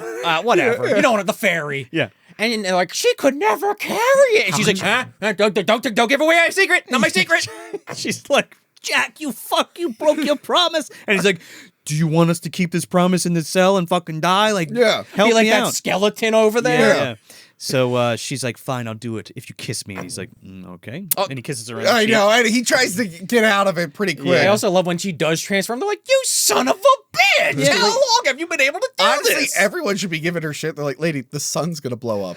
Stop it. No tongue, no deal. I'm just thinking about you've known this fucking fairy for goddamn eons. You didn't know it could do this. And he's like, he's got a strong will, dude, because he's already captivated by her. He's like, oh, you're sweeter than bee pollen on a summer fucking wind. well, it's that fairy magic And too. then she turns into Lily, and he's like, oh, shit. He just about busts a nut in his fucking yeah. leotard. He's like, but Lily, she fucked up, right? Because Well, that was a mistake. She should have done just a rando. She would have actually got the kiss. Right? because he makes it a point not to kiss her the whole movie, Should've which is turned it- very pertinent here to this scene. Yeah. Should have turned it into Nicole Kidman or Katie Holmes. Would have had it in the bag. Side note, did you ever hear that story of fucking Nicole Kidman going to like on a secret date with Jimmy Fallon? No. No, I didn't know that's where you were going with that. Dude, I just saw it.Ave Ione, who was on our Jack Frost episode, the first Jack Frost episode. Oh, Tony was on the second one. Yes. Tony's on the second Might as one. well plug both. just real quick, because apparently she like went to a mutual friend and like got arranged a meeting so that she could go to his apartment, and he's like, dude, you gotta go because like Nicole Kidman's at your apartment. And he's like, oh shit, okay. He didn't know why, so he went there and he was like all dressed with like a stupid baseball cap and like playing video games and shit. She wanted to fuck him and like date him. And You it's blew it. Dude, you gotta see the interview. It's hilarious. That's And Jimmy hilarious. Fallon's just like, what? Yeah. But at that point, they like both have kids. She's like dating Keith or married to Keith Urban or whatever. Oh, my like when it God. finally, like when it came to light, that Yeah. he fucking blew it. And they did it like live on television. And I'm like, oh my God, you fool. Oh, God. Jimmy Fallon's hairs were so fucking wet after that interview. There's like all this awkward sexual tension between them for the rest of the thing, but it's pretty fun. But yeah, they get out of the prison, and I love how because he wouldn't kiss the fairy like upright, she comes back. They think she just leaves. They're like, "Oh fuck, you blew it. You ruined it for all of us. We're gonna die here." She comes back, but she won't like let him out, and they're just like, "Okay, like- we'll open it for You look you." like mourners at your own funeral. But what you're talking about is something that's cut out of the theatrical. Oh, is it really? Where Una slams the door again and she's like, "You mortal, I could vex you. I could make you dance until you die or whatever." Yeah. So she's real pissed about that. So that's not in theatrical? No. Oh, man. I like that little thing because then they just let him out. It's like, all right, she's pissed at him. No, so she honestly, isn't. at this point in the theatrical, they start heavily editing. It is We're going. I was baby. gonna frantic say, and breakneck from this point. I did at least remember, I felt like when I was watching, I was like, damn, I thought they got to this prison way faster than this. 20 minutes. yeah. 20 minutes. They're at the Yeah. prison. No, that were Oh, cut out of the film. You Yeah. said that earlier, right? Yeah. But this is where that like monkey thing is chasing Screwball for like 1 second. Yeah. He's like, I don't want to go. I'm scared. And it's like, hoo, hoo, hoo. He's like, ah. That's also in. That's not in the theatrical. Where he's like, "Oh, just stay here," and then the little guy with the wings goes after Right, him. but Yeah. I guess then there's a scene in theatrical with those creatures. You're saying Different creatures. That's not the same thing. No, it's a totally different thing. Oh Yeah, no! I different thought creatures. that's what you Totally meant. different Yeah. thing. They like pop out of the fucking ground. They're like Morlocks. I'll Yeah. know by the time that this episode airs. I will have watched theatrical, but for right now, I'm just confused. I They're don't like remember. They're like the tra-la logs from the pit. I'm sure when I watch it, I'm like, right. I forgot about the baby with the demon wings. Oh yeah. Well, The- this little person with Yeah. the demon wings. Well, it's supposed to be a baby in the movie. I think so. And A bitch baby from the American McGee's The Alice in theatrical Wonderland. cut opens up with a shot of the executioner killing someone, and then that little baby demon thing Yeah. running around just randomly. It's that for no part. reason. It's that part Yeah. that they Oh. just put in Yeah. there. Yeah. They Yeah. do show like in that executioner's area there is like Yeah, weird. the theatrical creatures. just opens with that during the opening darkness I part. did forget about that. Yeah. Okay, that is a little strange. So they go into the depths of the great tree, and it's a horrible sight for a sober man, Sean and Tony. So they split up, but before they do, there's a synchronized scene that's cut out of theatrical where they like have their watches, and Gump has like this fucking globe, Yeah. with like these different animals on it with like bubbles in it and stuff, and Brown Tom's got like a fucking play school clock or some That shit. was like such a great gag. It was 'cause that is great. in so many Yeah. fucking movies, Yeah. especially at that time. We got to synchronize watches. It's like they found a way to get this modern ass joke in a fantasy film, and it actually worked. I But was it like, was great. It's like 300 beats of a hummingbird's heart, and then we'll be back here. And he's like, why don't you make it 400? well, later he breaks out that globe thing. And he's like, oh, you almost got close to the rabbit's tail. And I'm like, what the fuck? That's totally excised from the other film as It well. is silly, but it's like world building shit. I don't know. I like that. They should have Yeah. had walkie-talkie. I like it too. Oh, that like E.T., but they're edited out. Oh, yeah. Well, they had guns that were edited out. Yeah. into Well, walkie-talkie. that's But I right. mean, like just another modern thing. Like they have Yeah. like seashells. They're like walkie-talkie. They don't make the any cans sense. with a string. Check. Do you see it? Yeah, I got it. Adios, amigos. That's how they check out. Roger, amigo. We get some really great shots. More of these great shots of this beautiful set where Lily's like running through the halls with these big pillars. Yeah. And Una is like tracking her through it. Now you get a little bit of that in the theatrical, but there's a lot more going on here. And the music is worse than the theatrical. I mean, it's bad. yeah. Maybe It I doesn't read. make sense. Yeah. I was gonna say maybe I read too much into this, but it almost like Una doesn't necessarily want to follow her at first because she knows like there's that thing between Lily and Jack, but she's like, I gotta kind of do this. Yeah. Follows her, and I kind of like this. Reminds me of like this came way later, Lord of the Rings with the Mines of Moria, or almost like giant chess pieces. These Yeah. pillars. Oh, yeah. No, that room is awesome. It's really cool. Yeah. And then she kind of goes into That's what I was talking about. Yeah, goes into the Lord of Darkness's chamber with this massive fireplace, and that's where Una kind of is like, all right, let me get the rest of the gang to Man, come back. I wish this was my kitchen, dude, with this giant fireplace and giant Oh, table God. and shit. Maybe if it wasn't just shrouded in fucking darkness, I'm but cool okay. with it. I always wanted the big giant table. Yeah. So Lily starts to get tempted by these things that darkness is putting out for her because he's the devil and that's what he does. Well, they again spotlight on a bunch of gold near a mirror. yeah, and she's like, I am a princess and I do, as much as I love fucking around in the woods with that handsome man, I do love my jewels. Picks up that big ass necklace. Is like, Pretty good. And then probably one of my favorite scenes in the movie is where the dress shows up. Yes. And it's like dancing. to Bathory? Yeah, it was a Night of the Demons joke. But continue. To Bauhaus, you mean? I always say the Yeah. wrong song. Oh yeah, maybe that was a sequel. Anyway, Yeah, it's Dancing in Stigmata Martyr. Yep. yeah, that's what I meant. I fucked it up. We should. That's definitely a promo for this Yeah, episode. yeah. Imagine that the lights flashing. My mom was on acid. She used to be an acid head. But I do love that the dancing dress. Yeah. So this we talked about it on Tony's episode, but like this song is complete. This music is completely different for Yeah. this version. This is an actual waltz. Yes. The other one is like again some kind of synth. Oh, because it's Tangerine Thing. Dream. yeah. yeah. And it doesn't. It's trimmed down. It's synthy, their dancing doesn't fit the music. No, it doesn't at go to all. it. Oh, Yeah. that's even worse. Yeah, it's At least try to awkward. match it. It's awkward to watch. Yeah. But the seamlessness of the scene is so good because she's dancing with this dress and then all of a sudden she's in the dress and she spins around. In the theatrical, it's like this big blue They add a blue like lightning shock. effect. It's like, what the fuck? to make it magic. I Yeah. just like that she gets kind of like drawn in by Yeah. what's happening. She's being seduced. It's better with literally. just the simple edit. You didn't need the flashy thing. It's so much more. It's so much more compelling and like more beautiful that way. Especially when she does that final spin, and now, like, as you're kind of expecting, Yeah. the dress has taken over Yeah. her and replaced her clothing, and she great. looks in the mirror and is like, it's realizing what just happened. But before she even has time to fucking think about it, we have one of the greatest characters. I don't know how this wasn't in the theater. Is this in the Yes. theater? Yes, Okay. yes. Not in the same way, but yeah. Well, right, because now it's the first time you fucking see him, but long way to get to that. One of the best introductions of a character in a movie ever. Yeah. Where he comes out of this fucking mirror, this Yeah. massive red demon with the whole feet and everything. Yeah. Dude, the fucking hands coming out, Oh, and then the boom. foot coming out. Yeah. Boom. Now in this one, there's a couple scenes that aren't in the theatrical. His whole head coming out like that is not in the theatrical, and then like there's a whole scene where his whole body comes out, which they took out. Talk Yeah. about nailing perspective. Man. This movie really is one of the ones that gets it from beginning to end. Sometimes it's hard. Yeah. But just he is fucking massive over this so moment. He fucking loved good. playing it, by the way. He's like, I loved being like 8 feet tall. That was awesome. With the exception of Pennywise, this is my favorite Tim Curry role. Oh yeah, it's like this legend, Pennywise, yeah. and the concierge from Home Alone 2, obviously. Not the guy from Congo? That's mine. My sesame gay. That character's great, but mostly just because of the one-liner. I still prefer his Home Alone 2 character. And also the Tales from the Crypt episode, Death of Some Salesman with Yes. Ed Begley Jr., where he plays the mom, the dad, and the daughter. He's That's such a great pretty actor, but Oh, you're yeah. right. This is the all-timer, probably. Yeah. I mean, it's just so fucking cool. I mean, I believe that this is the devil, and I hope And- when I die, the devil looks like this and sounds like Tim Curry. And what you call it?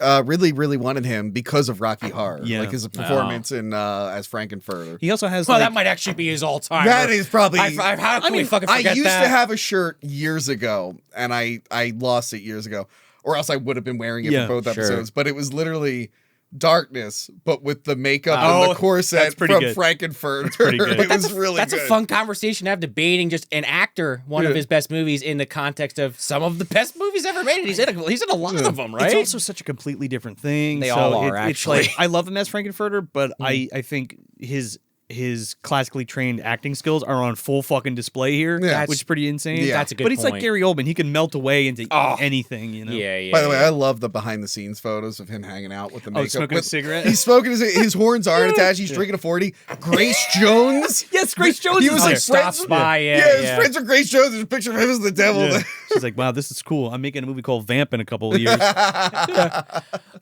was around when she was dating Dolph. That was the wild times for Grace Jones, for sure. When did Conan come out? That's around, I don't know. That might have probably been would've been 70s. around It this would have been time. the same time, right? Very early 80s. The first one was definitely early Yeah. 80s. Yeah. So And she's in the sequel. Oh, that's right. So yeah, it's like this is also like slightly re-edited, this whole interaction with them. Huh. Because again, another one of those takeaways. He like comforts her before he talks to her. Yeah.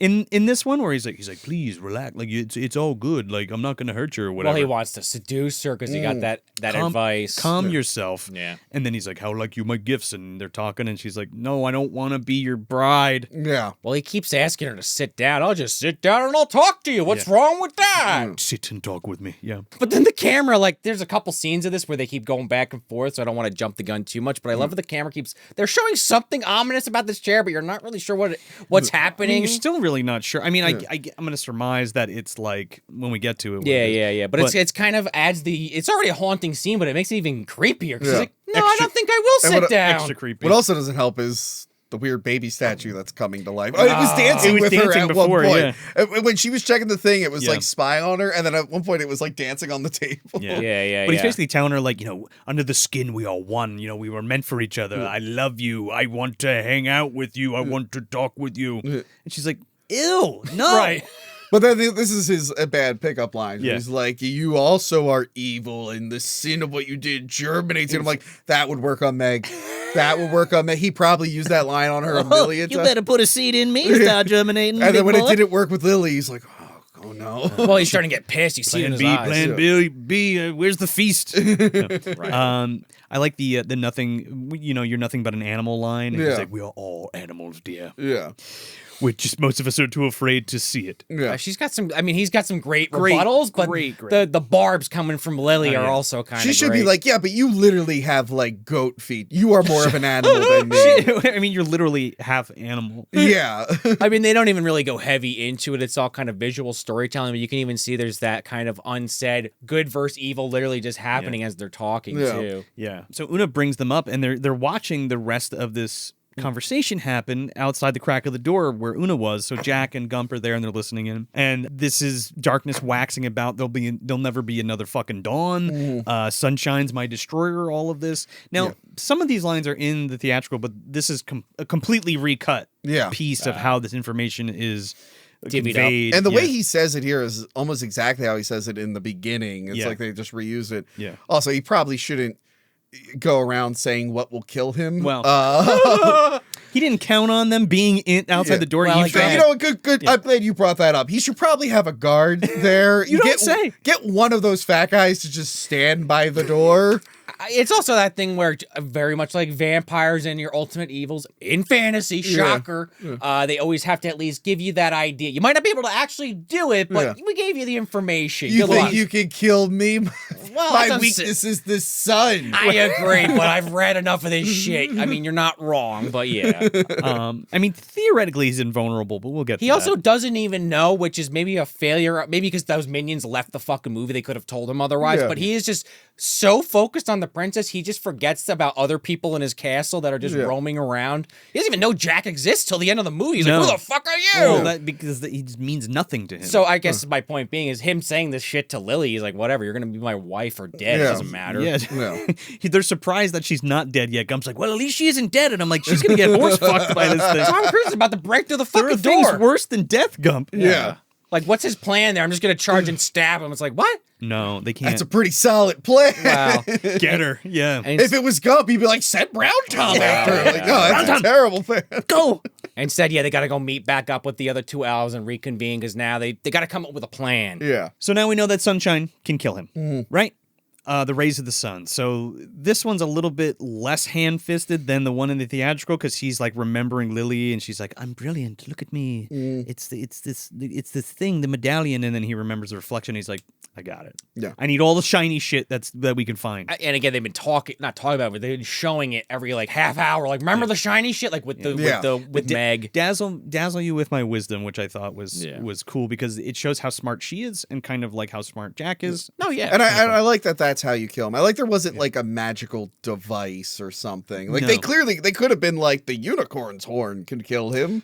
It hurts him. It hurts him, but like they could have made that. I like that it's just like, oh no, yeah, it's the sun, but you got to like figure out a way to get it in there. It's not like we got to find the amulet of whatever. Well, and I think maybe this is why some people make the Legend of Zelda comparisons, even though like this wasn't a thing till like the later games. But it's like definitely the mirror Ocarina of Time. Well, even Link to the Past does this a little bit with the mirror shield, like reflecting sunlight, which is people did it for centuries. Many movies have referenced it. The Mummy, National Treasure come to mind. Reflecting light off of shit. That's how they lit shit up back then. It's kind of cool. But their plan is they don't have a bunch of mirrors, but there's a shit ton of golden and silver plates back in the treasure room they're going to grab to get this sunbeam to hit this motherfucker somehow. There was some fucking Rube Goldberg shit happening here. They have, on the scenes that are cut in both versions, they got measuring tape out, they got chalk, they're measuring shit. There's a fun scene I want to get to that's not in the theatrical. So yeah, Jack's going to bring light to darkness. So they go down to the kitchen and the fucking pig monkey men are like sleeping and they let Blunder out of this fucking pie. He's like little Jack Horner. Okay.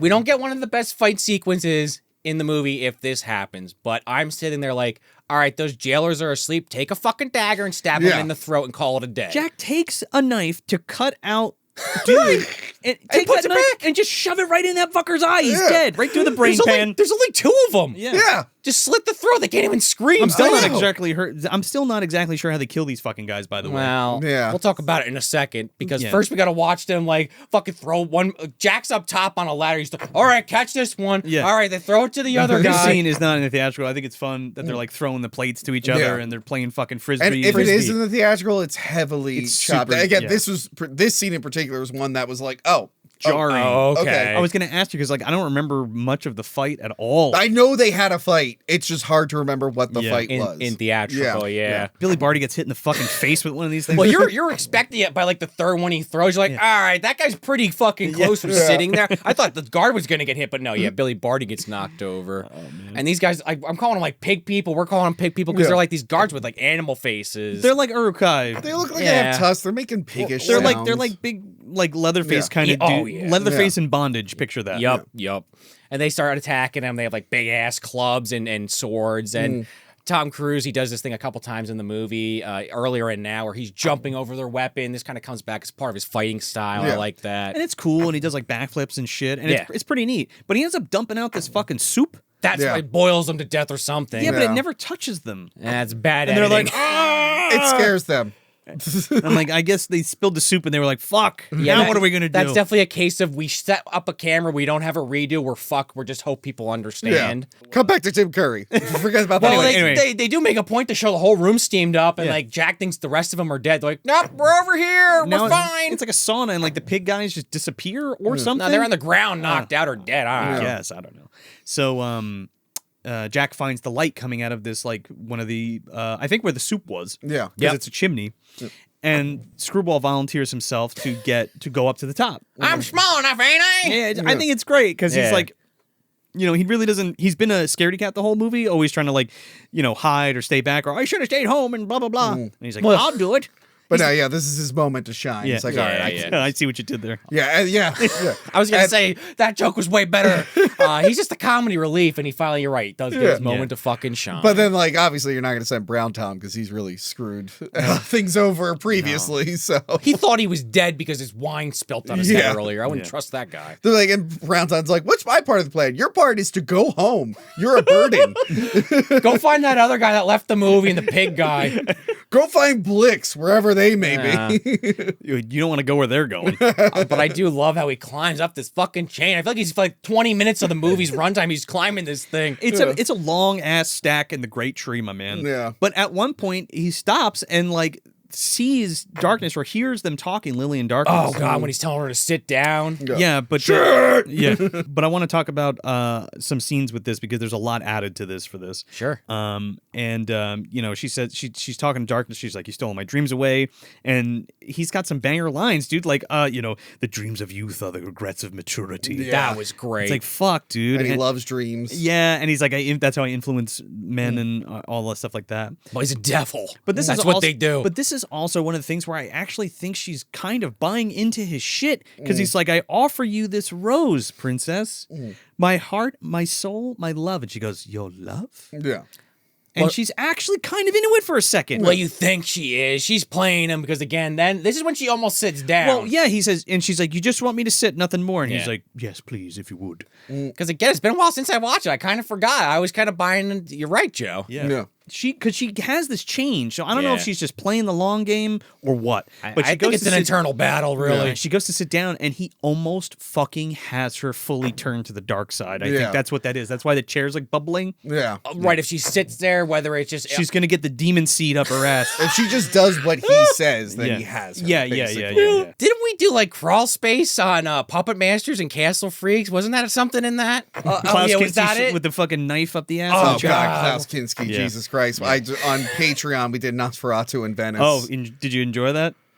You know, the first 40 minutes, I was digging it, and then it goes to shit. So yeah, Darkness is pissed, and he's fucking Yeah. throwing shit off the table. He's like, "You fucking bitch!"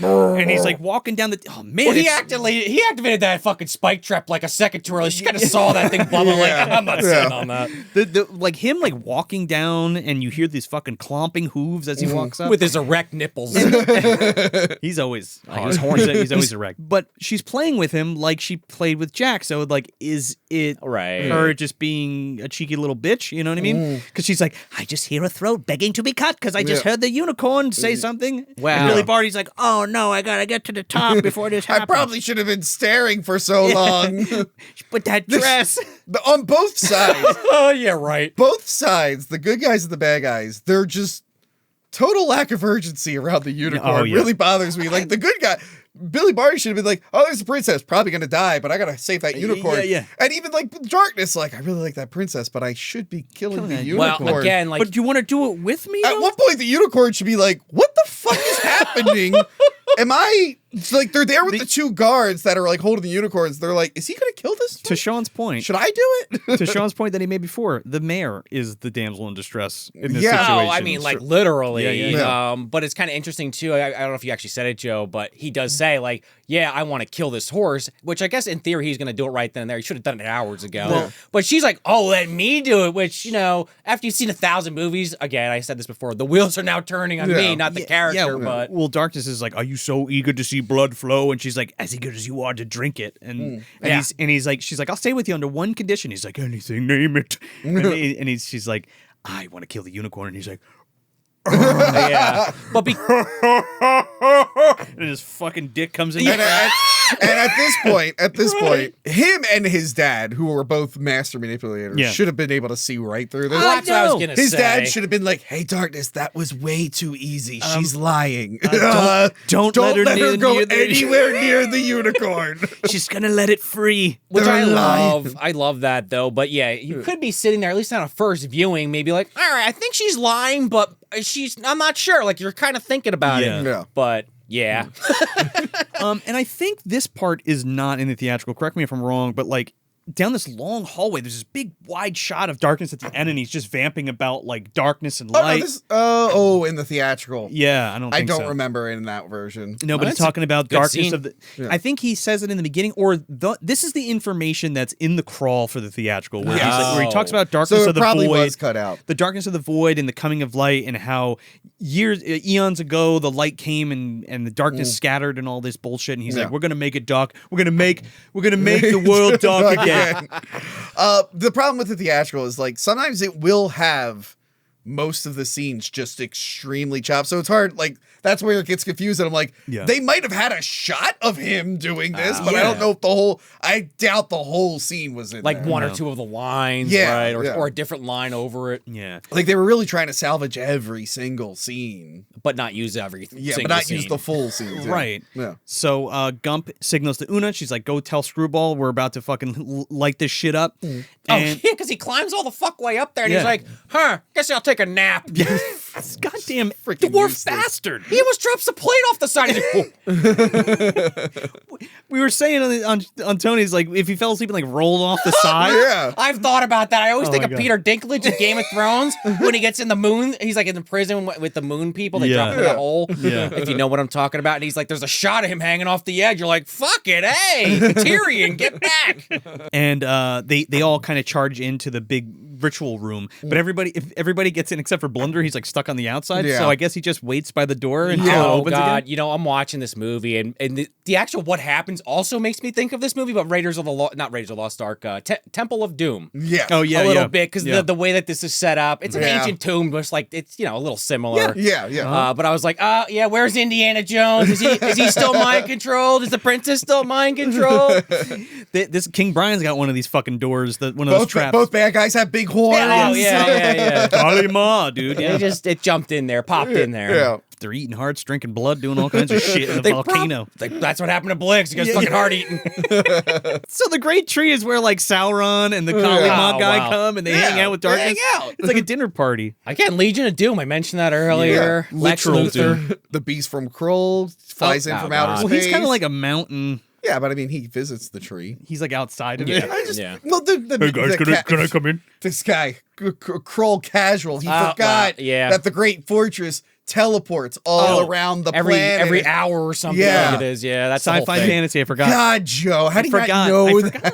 forgot. So Gump and Jack go into this thing, and they both got their arrows drawn. And Gump's like, "All right, there she is, Jack, kill her." And he's like, "I don't know, I don't know." And Gump's like, "Well, judge her. Don't judge her with your eyes. You got to judge her with your heart." But the whole now, time. but now we're getting down to the fucking wire because she's raising this sword and she's Right. about to kill this unicorn. And he's like, "Listen, Jack, if you don't shoot this bitch, Yeah, I'm gonna do it." If I was Gump, I'd be like, Jack, just take a minute, close your eyes, and as soon as you close your eyes, I would just shot the princess over and I mean, I guess if you're that good of a shot, Yeah. just shoot Legolas, the fucking, yeah. right? Well, shoot the sword out of her hand. It is a tense scene because you're like, is she gonna do it or Yeah, not? Right. So he's got to point it at her, and he's like, I trust you, Lily. I trust you with all my heart. And then at the last second, he pulls away, shoots Darkness, and then she brings the fucking sword down and cuts the chain. And she's like, get out of here, run away. Into the lava. And the unicorn's like, I don't know the exit. Or Where do I go? They've got at least an intelligence of 12, I would have to imagine. So. But yeah, it runs off, and then like Darkness just fucking swats Lily like across the room, dude, and he's like, "Princess!" Oh, he goes, Darkness. I thought he said princess. No, Darkness. He's Like fucking, he goes down there like the Batman Super Show. He goes on like a wire or something. They get this amazing fight, and we see this, I think you'll agree with me, cool running shot where he's like chasing him. Apparently, Joe Johanna didn't think it looked awesome. It's not. Look, Well, all the face looks like shit in a couple shots. For all the It cool looks great. shit that's in this, Put that mask back on. That's what it looked like. for all the cool shots in this, it's like, oh, dude, don't put the stunt mask on for this shot. That's what it looks like. Yeah, there's like 2 shots where And it he's looks like, bad. He's intimidating as fuck running on it, but then you look at the face, you're like, where'd the eyes go? It's slow mo, and that's my problem. But I love the scene because I was on Tony's show. I was like, you could have fixed this with like a cool dolly shot, like with Tim Curry. He would have just been able to sit down, and you could have just rolled him into the wall. But it's cool because he like pins Jack with his horns Against the wall, yeah. What do we have here, a little boy? Right, first time he's ever even heard of this guy who's just now basically ruined his entire fucking plan. And he's like, you little fucker. He's like, I enjoy killing brave men. He's already scary enough. He's got this fucking arrow, 2 arrows sticking out of his neck between Gump is fucking lighting him up. Gump Yeah. and Tom Cruise. They can't kill him, though. They can't. Well, yeah, That doesn't hurt him. Physically, they can't defeat him. So now, Well, you got to go to the 9 hells and kill him down there. Yeah. D&D, what did I say? So he picks up his big ass fucking broadsword and he's swinging it around trying to kill Jack. What do you think of the sword fighting? I kind of like it only because it's this thing where Jack keeps trying to get his sword, but the Lord of Darkness is like making a fire thing come out of the ground to block it. I like that he's hopping over the sword like he did. Don't they cut out the sword fight? There's a sword fight with both of them in here, but they don't have it in the director's cut. Am I wrong? I mean, I only watched the director's cut, so they definitely do. They go at it at one point. He eventually picks it up. Oh, okay. It's funny because like, and it's not his fault. It's just like he's got a giant sword. He's wearing 10,000 pounds of makeup. He's not a sword fighter. It's like Tim Curry trying to like wield this big sword. It looks a little clunky. It does, but I guess I was thinking about maybe it's just heavy, but it's the devil. It shouldn't affect him at all. But that's a good point. It looks cool. Again, less worried about that, more worried about the stunt mask. Yeah. Being in slow mo, and we see it so much. I'm like, can you stop showing it? Why doesn't he use that fire throwing power just a little bit more? He only uses it to make it so he can't grab the sword, but then he stops. He wants to kill him with his fucking bare hands. He doesn't want I to barbecue guess him.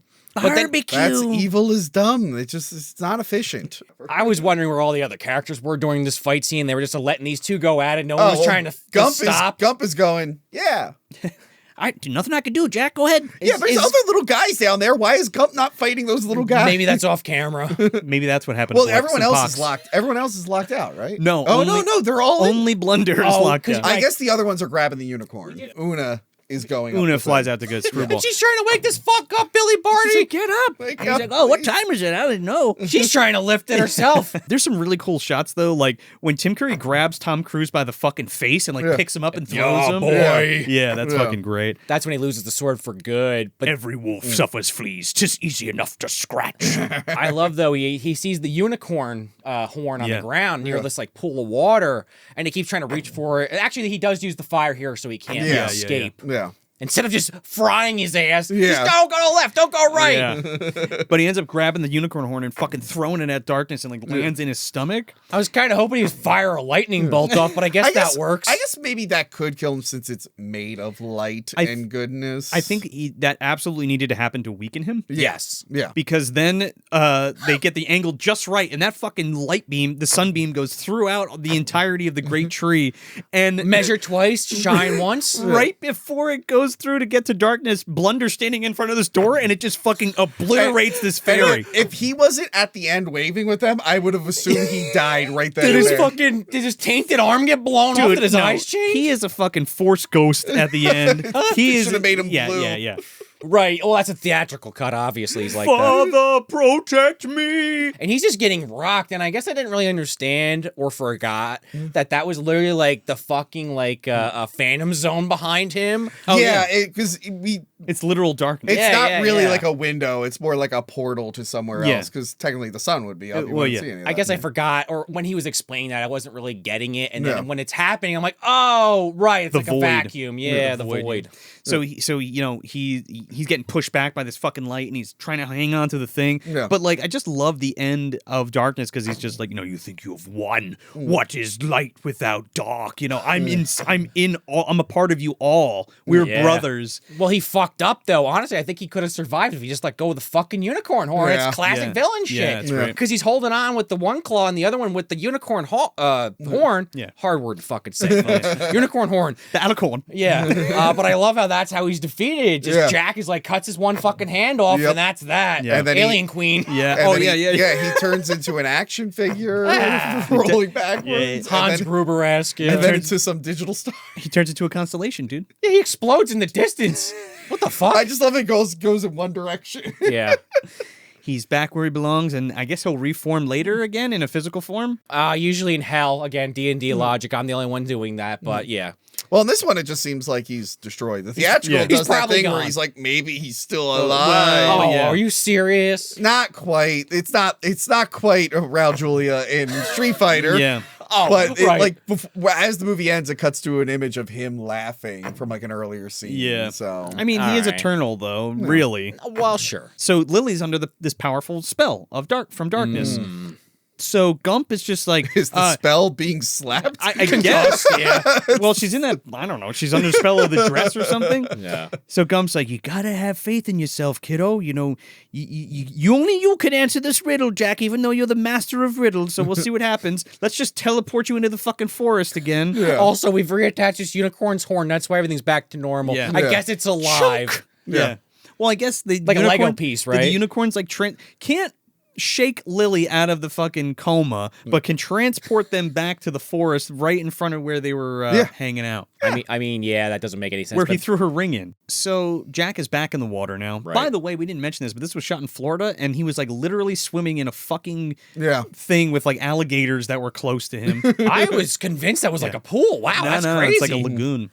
Maybe the other water shots are at a That's pool. why the water's so clear, though. Anyway, So it's not a pool at all? I don't think so. Wow. Yeah. There's a It thing on looks the awesome. DVD called Swimming with Alligators. Yeah. I do not like the man as a person, but what an incredible actor, brave motherfucker. Hey man, he was his own stuntman even then. Yeah. And look at what he does with some of these Mission Impossible films. Which is Holy cool. shit. I wish he wasn't such a piece of shit. That's what I mean. Like, incredible actor, though. Can't take that from him. Okay, there's a lot different for the end of this. Okay. And I know I've been looking at my notes a lot, but it's hard to remember everything. Yeah. I mean, that's kind of the point, right? Yeah. I Well, mean, yeah. I try not to, but Jack's back in the water. There's no ice this time. He finds the fucking ring. He comes Yeah. back up. Lily's still passed out, Right. and nothing's changed yet from theatrical.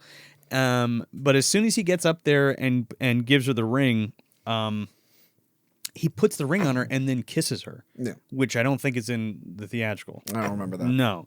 So it's like a Snow White kind of situation where Yeah. Wow, he puts yeah. the ring on and love wakes her up, waiting for her prince, if you will. All of this dialogue is completely excised from the theatrical one. Yeah. It's very Alright. different. So, And like, also in the theatrical, there is a terrible song playing during all Really of this. Oh, it's more the one- Tangerine Dream. Well, it's Yeah. the one that the guy from Yes sings, right? Yeah. She's like, Jack, was it all a dream? And he's like, yeah, you're safe now. And she's like, so many terrible things happened and blah, blah, blah. He's like, you belong here with you're my prince. And he's like, I'm just Jack. And he's like, you're my Jack. Yeah. Run home, Jack. My Jack. Oh, God, yeah. Speaking of Hook and Peter Yeah, Pan, yeah. My Lord Jack. And then they kiss each other, which is in the theatrical. She gives Jack her ring, and she's like, you'll always remember me. I told you I wasn't going to fucking marry you because you're not a prince. And if you think I'm going to marry some fucking scruffy-looking, nerf herder from the woods, you're crazy. That's what she doesn't say. But Yeah. But she gives him the ring, and he's like, I'll always remember you, Lily. And she's like, same time tomorrow? And he's like, okay. I like that. Can I come back tomorrow? Yeah. Like, oh, it was just a wacky day they had. So she runs off, right? And that's a big difference too, because from the director's cut, she runs off home and that's it. Yeah. They run off together in the theatrical. Yeah, in the theatrical, they leave together. Like they're together, and in he's this going. version, they're like separate. I like this. I like this one a lot more. Yeah, yeah. It's the more realistic one too. Really, yeah, when you think about it. and it's again like I kind of said earlier, it leaves that option open if you want to think about it more. I mean, not that you want fucking Legend 2, but you can at least like think about that. Like, Well- oh, what could have happened? Like, does she come back? Is this just like a fantasy thing? Don't overthink it. I mean, that's what it actually is. But I don't know. It's just I like thinking about that kind of It's stuff. a story from a big book. Yeah. Of Yeah, fairy yeah. tales, which I really enjoy, and it kind of just ends. But she sings again, which is a nice way to bring it back all together. We see the unicorn healed, and yeah, all the they're all creatures of healed. the Fae come They're, back. they're all hanging out. Chubbs is there waving. They all wave to you later Yeah, yeah. on. Yeah. The dead elf from Dragon Slayer's there, but he's wearing his Jedi outfit. He's a ghost. And screw it, Snails from D&D. Yeah, He's Yes. also waving. He's there. He's waving. He's Those- like, I did come back to life. Those fucking rocks in the corner. He finally got a real grave. They gave him a real grave this time. It does end with them all waving again. Yeah. But it's a better musical choice Yeah. too, so it's not as lame. Yeah. I guess. It's not like my love. Yeah. Is blah, blah, blah, Yeah, and it's blah. like It's one of those songs that Yeah, they would no. put in. Yeah. Yeah. No, it focuses on Tom Cruise like in the forest and it just fades out and you're like, huh, yeah, that's how He it like should walks end. off into the fucking sunset. He's like, "Bye, fairy folks. Bye, love of my life." You know where he's probably going? To the cave full of gold and treasure. I thought he was gonna go learn how to drive a NASCAR car for Days of No, Thunder. I wanted to circle back to that. I'm like, oh yeah, he knows He where knows that where is. he knows where He's the gold probably gonna be hoard like, is. well, screw Lily. I'll just get my own kingdom or whatever. I have all the gold and stuff. Hey, no one's living in that tree anymore. Turns I'm out- just gonna move God. in. Turns out, he was a prince the whole time. He was a prince. He had the the whole little time. medallion. He had that. He couldn't read it though because it was in Elvish. Yeah, I was just saying the message from Lodestar or yeah. from If I'm Yogurt. him- Excuse Yeah. me. If I'm him, I'm grabbing all that gold. I'm moving into the tree. I'm making it look nice. Oh, 100%. Yeah. We're gonna make some changes. Yeah, obviously. Yeah. Honestly, that's probably what Lubden did in the second Leprechaun. He had that cave covered in Yeah. gold. Yeah. Same idea. I mean, he probably had to let some people go. He's like, sorry, pigmen executioners. Your services are no longer There's needed just in no the re- Great Tree. Oh my God! It's like the fucking. It's like the Shawshank Redemption when the old guy gets sent away from jail and ends up like hanging himself. the pigmen, they're like, I don't know what They're else like, to oh do. God, what do I do? I can't be a fucking grocery bagger. And then they write a letter and hang themselves. Hell monkeys, I'm not sure what you do here. Well, they went to go work for the Wicked Witch. Okay, I've got great references. The meat pies. I'll be your reference. Yeah. No more meat pies. He sold the recipe to. I'm a woodsman running all vegan diet. Oh shit. Oh man, I was gonna say he sold Sweeney Todd. well, Sweeney Todd possibly or Motel Hell. Maybe Oh, they yeah. picked up the recipe. I think Leatherface has got that one on his Oh, cookbook. 100%. Yeah. Oh, they might have went to go live with their cousin Leatherface too. And they make some mean chili. Yeah. Yeah, you're right. He just rented that property out to other fantasy people. It's like, we got a guy here. It's like Shrek. I mean, honestly, some of those jailers look like right out of House of a Thousand Corpses. Honestly, But he's like, yeah, I'm renting out a part of the Great Tree to some like goldsmith. His name's Sauron, makes jewelry. I don't know. Rumpelstiltskin's down the hall with his fucking thing, eating babies. absolutely. Yeah. Yeah. Spun the gold.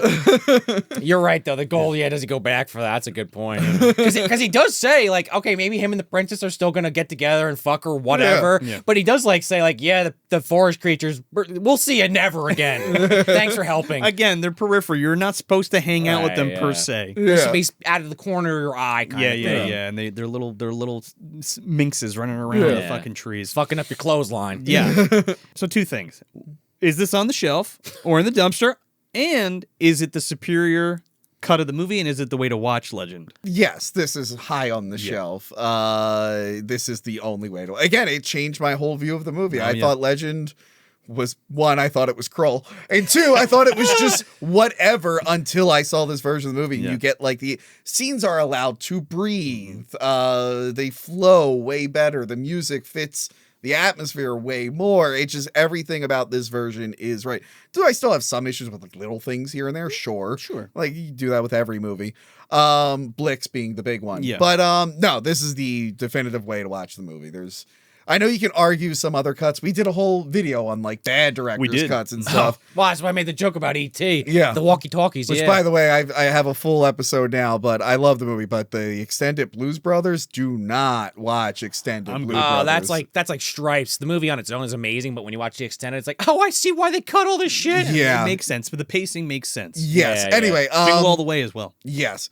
But yes, no, this is the definitive way to watch it, and I've watched it many, many times. It's one of my favorites. I love it. Yeah. So this is obviously on the shelf. I don't know if you have to even say it, but this is one of the best fantasy movies probably ever made. I mean, you hear me fawning in about it the whole fucking episode. I mean, we all kind of are.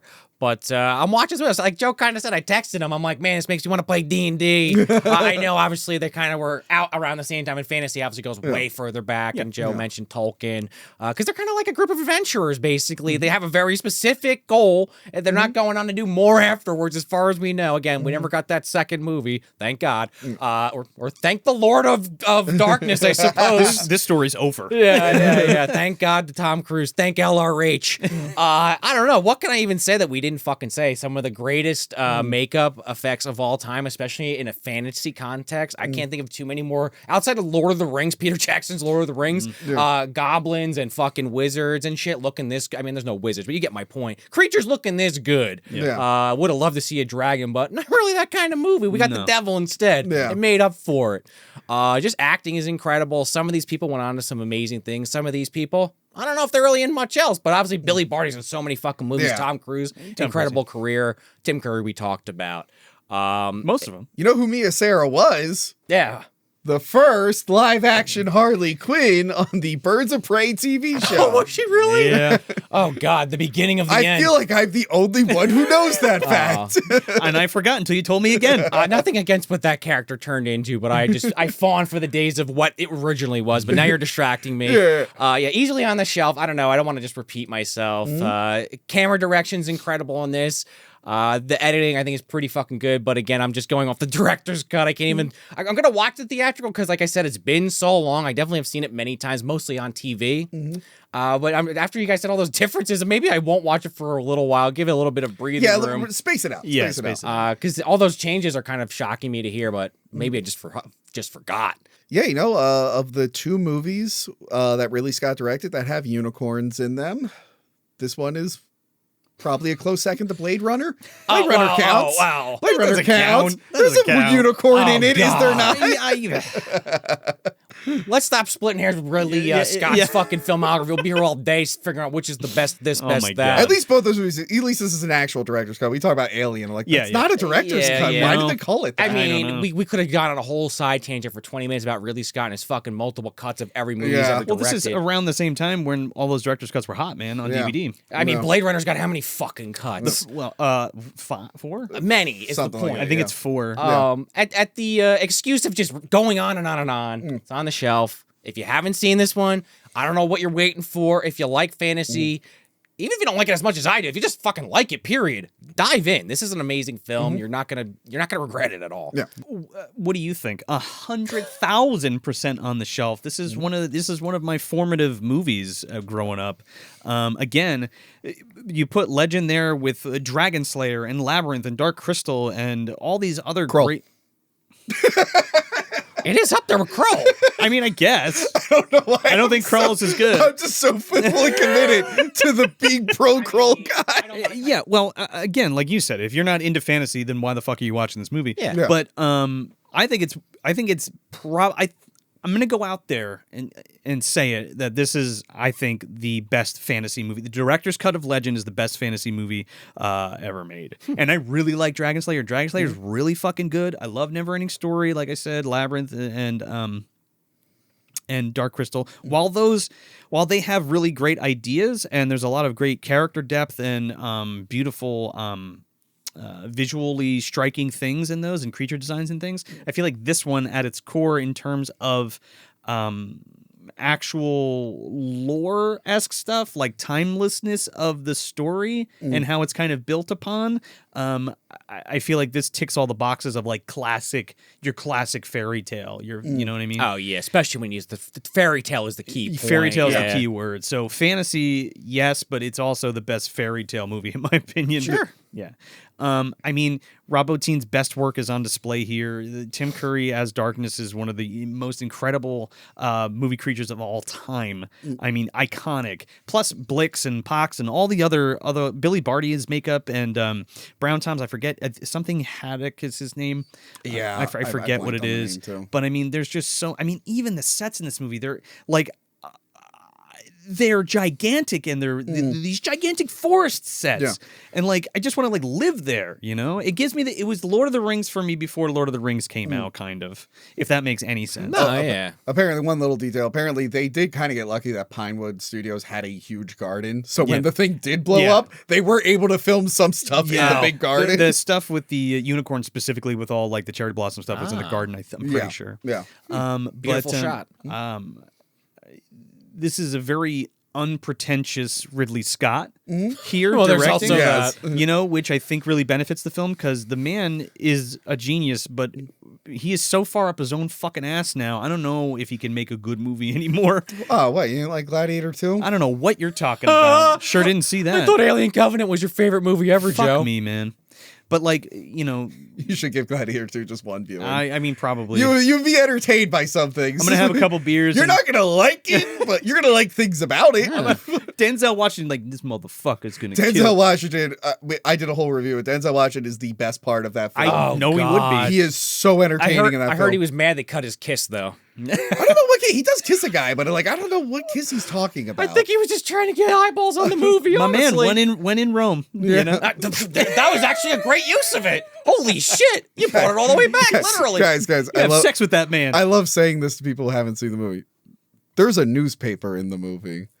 In Gladiator 2? The guy's at a cafe reading a newspaper. What year is it supposed to be? 1,000-something years before the printing Just did a press. spit take over that information. The real beauty of this movie comes from all the practical visuals. I really think everything in this world is tangible. It's there. You believe it. It's all the fairies are real. The gnomes are real. The elves are real. Darkness is real. The goblins are real. Everything is real. And I think that's one of the best parts that really drives this film home, and it's just shot so beautifully. The sequences in this film are fucking incredible, especially in the director's cut. So the director's cut's the one to watch for sure. Yes. My favorite fantasy movie, probably and arguably the best fantasy movie or fairy tale movie of all time. It's definitely an argument for it. I have to really think about that. I mean, we've been talking about this all episode. It'd be fun to return to that topic one day. And I mean, like, consistently.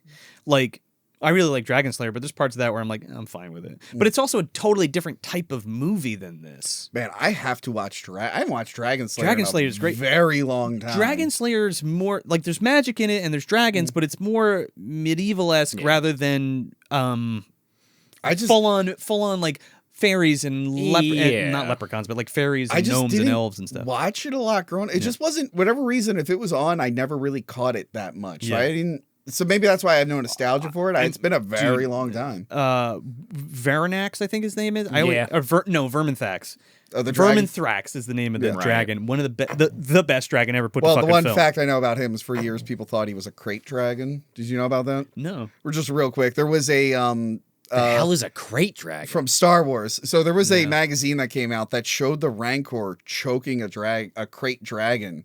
And what it was is those movies were being in production at the same time. And it was the same effect. Gotcha. So they put the Rancor puppet with the dragon puppet. And whatever Star Wars magazine said that was a crate dragon. So for years, if you didn't see Dragon Slayer, people thought that there was a deleted scene. No shit. But really, it was just a joke thing people did. Oh my God. You know, I'm actually kind of glad I don't know what the fuck a crate dragon is. That just means I'm totally checked out on Star Wars. I'm going to pat myself on the back. Crate dragon is... Don't explain it. It ruins my joke.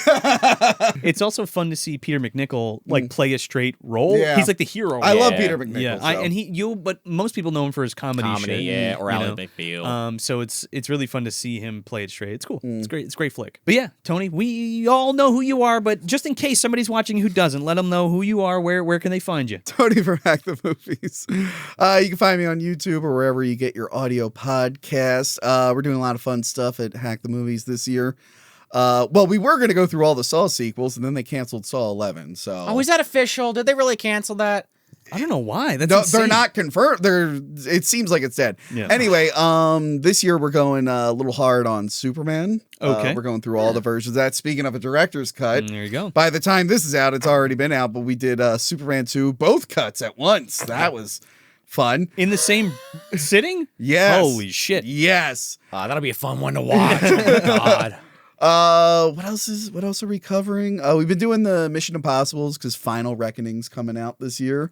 Is that going to be, did I say that? Is that the final, or they haven't said? It should be his final. Oh, Tom Cruise. Yeah. You can keep going with Mission Impossible. Nah, It's yeah, just the a different concept, team, yeah. but that should be his last Yeah, he's going to stop doing that and do Legend 2. one. Yes. Yeah. Oh, I've been talking about, I fucking made it real. No! Yeah, and I've been doing like smaller videos again, which are a lot of fun. Who knows how many I have at this point, but I've been going through the Freddy's Nightmares episodes. Nice. Oh, we were supposed to do that together. We were, but now that I'm like Fuck going it. through it, I'm like, that would have been a whole other podcast, Oh, and yeah. I don't think we have the time. Oh, wow. No. Yeah, we're doing a lot of stuff on Patreon. Patreon's pretty active. Yeah, shit. check me out. Hack the Movies, wherever you can find me. It's Yeah. awesome. And don't forget to jump over to Hack the Movies if you haven't seen Legend, the theatrical cut. Yeah. With Tony and I and Johanna. That was a lot of fun to do too. So you Mm-hmm. get the best of both worlds. You get the breakdown of each one and a little bit more trivia's over there, just like you got here. Do you get her final? She wasn't here to give Yeah. her final, but Oh. does she talk which one she prefers? Yes. Well, obviously, Okay. she had never seen the theatrical Yeah. until we did the Huh. episode. Yeah. So, She was probably really angry. Oh yeah. yeah, she was not thrilled with a lot of it. I couldn't when I watched it. I was like, I could not believe because I hadn't watched the theatrical in forever. So I was like, It's one of those like it really you can't go back No. after seeing the director's cut. There's some movies where like I pretty much only watch the Alien extended. yeah. Aliens extended, but like if you watch regular Aliens, it's still a fine It's still movie. fine, even Yeah. though I prefer. Yeah, I prefer. Same the, thing with like yeah. Terminator 2. A lot of those director's cuts, I'm like, I can still go back and watch the theatrical and be fine. This one I can't. I'm like, Yeah. nope, I can't. I can't. Terminator 2 is gonna just because you mentioned it has to make shit fucking difficult. They got 3 goddamn cuts. It's like, well, the theatrical, then there's the directors, then there's the like ultimate The or whatever. ultimate Yeah. cut. And that's like because I bought like the Blu-ray recently. Yeah. And I was like, oh, it's got extended cut. And I watched the whole fucking thing. I'm like, where's the part where she's at the end old? And I'm like, oh, that's the third cut. That's Yeah. on a different That's disc. I'm like, the ultimate thing. Yeah. whatever. No. That's my preferred way to watch that. Yeah, that or If you want to get the full not breadth- theatrical is yeah. the point. Yeah, if you want to get the full breadth of T2. Yeah. Yeah. But that is interesting. Like, imagine watching The Watchmen, like, extended and then going to that theatrical. You're like, they cut out half the movie. Yeah. They actually aired this in theaters? So yeah, if you want some more Movie Dumpster content, you can head over to patreon.com/Movie Dumpster for an ad-free audio version of the show for only $2 a month, and you can get some other great stuff at the $5 or $10 tiers. We also have a YouTube membership program now, which is essentially Patreon Lite. You're not going to get any of the shirts or the pins or the stickers or anything. We're not going to mail you anything, but you can still get commentary tracks, mailbags, or junk mails rather, excuse me, and minisodes too there. So if you'd like to do that, help support your favorite show. And if you're watching here on YouTube, please like the video and subscribe if you aren't already. And if you're listening on your favorite podcast app, please leave us that 5 stars and a review if you got the time. Even a sentence helps. Couple words. Tell us what you like about the show, what you don't like about the show. It helps. We want to grow this community. We're always talking about it. We really do appreciate it. Yeah, those reviews help more than anything. And if you want some more stuff, you can head over to moviedumpsterpodcast.com. We have a store there where you can buy some t-shirts or a hat or something. We also have a calendar where you can find out where the dumpster boards are going to be. Coming up on May 17th, we're going to be at Creep Show Beach Show, presented by Found Footage Festival, Crypt Video Rentals, and Vintage View Cinemas. They're going to be showing Creep Show on a giant screen on the beach where they filmed Something That Tied You Over in Seaside Heights, New Jersey. You don't want to miss it. Grab your tickets now. And then from July 11th to the 13th, we're going to be at VHS Fest 9. They got an awesome lineup this year, including special guest Frank Henenlotter, which is amazing. And that, of course, is going to be at the mighty Mahoning Drive-In Theater in Lehighton, PA. So grab your tickets now. So check it out at moviedumpsterpodcast.com. May the blood rain. What the fuck? So that's it. That's Legend from 1985, directed by Ridley Scott. The director's cut. I'm Joe Lascola. I'm Sean O'Rourke. I'm Tony from Hack the Movies. Thanks for visiting the dumpster.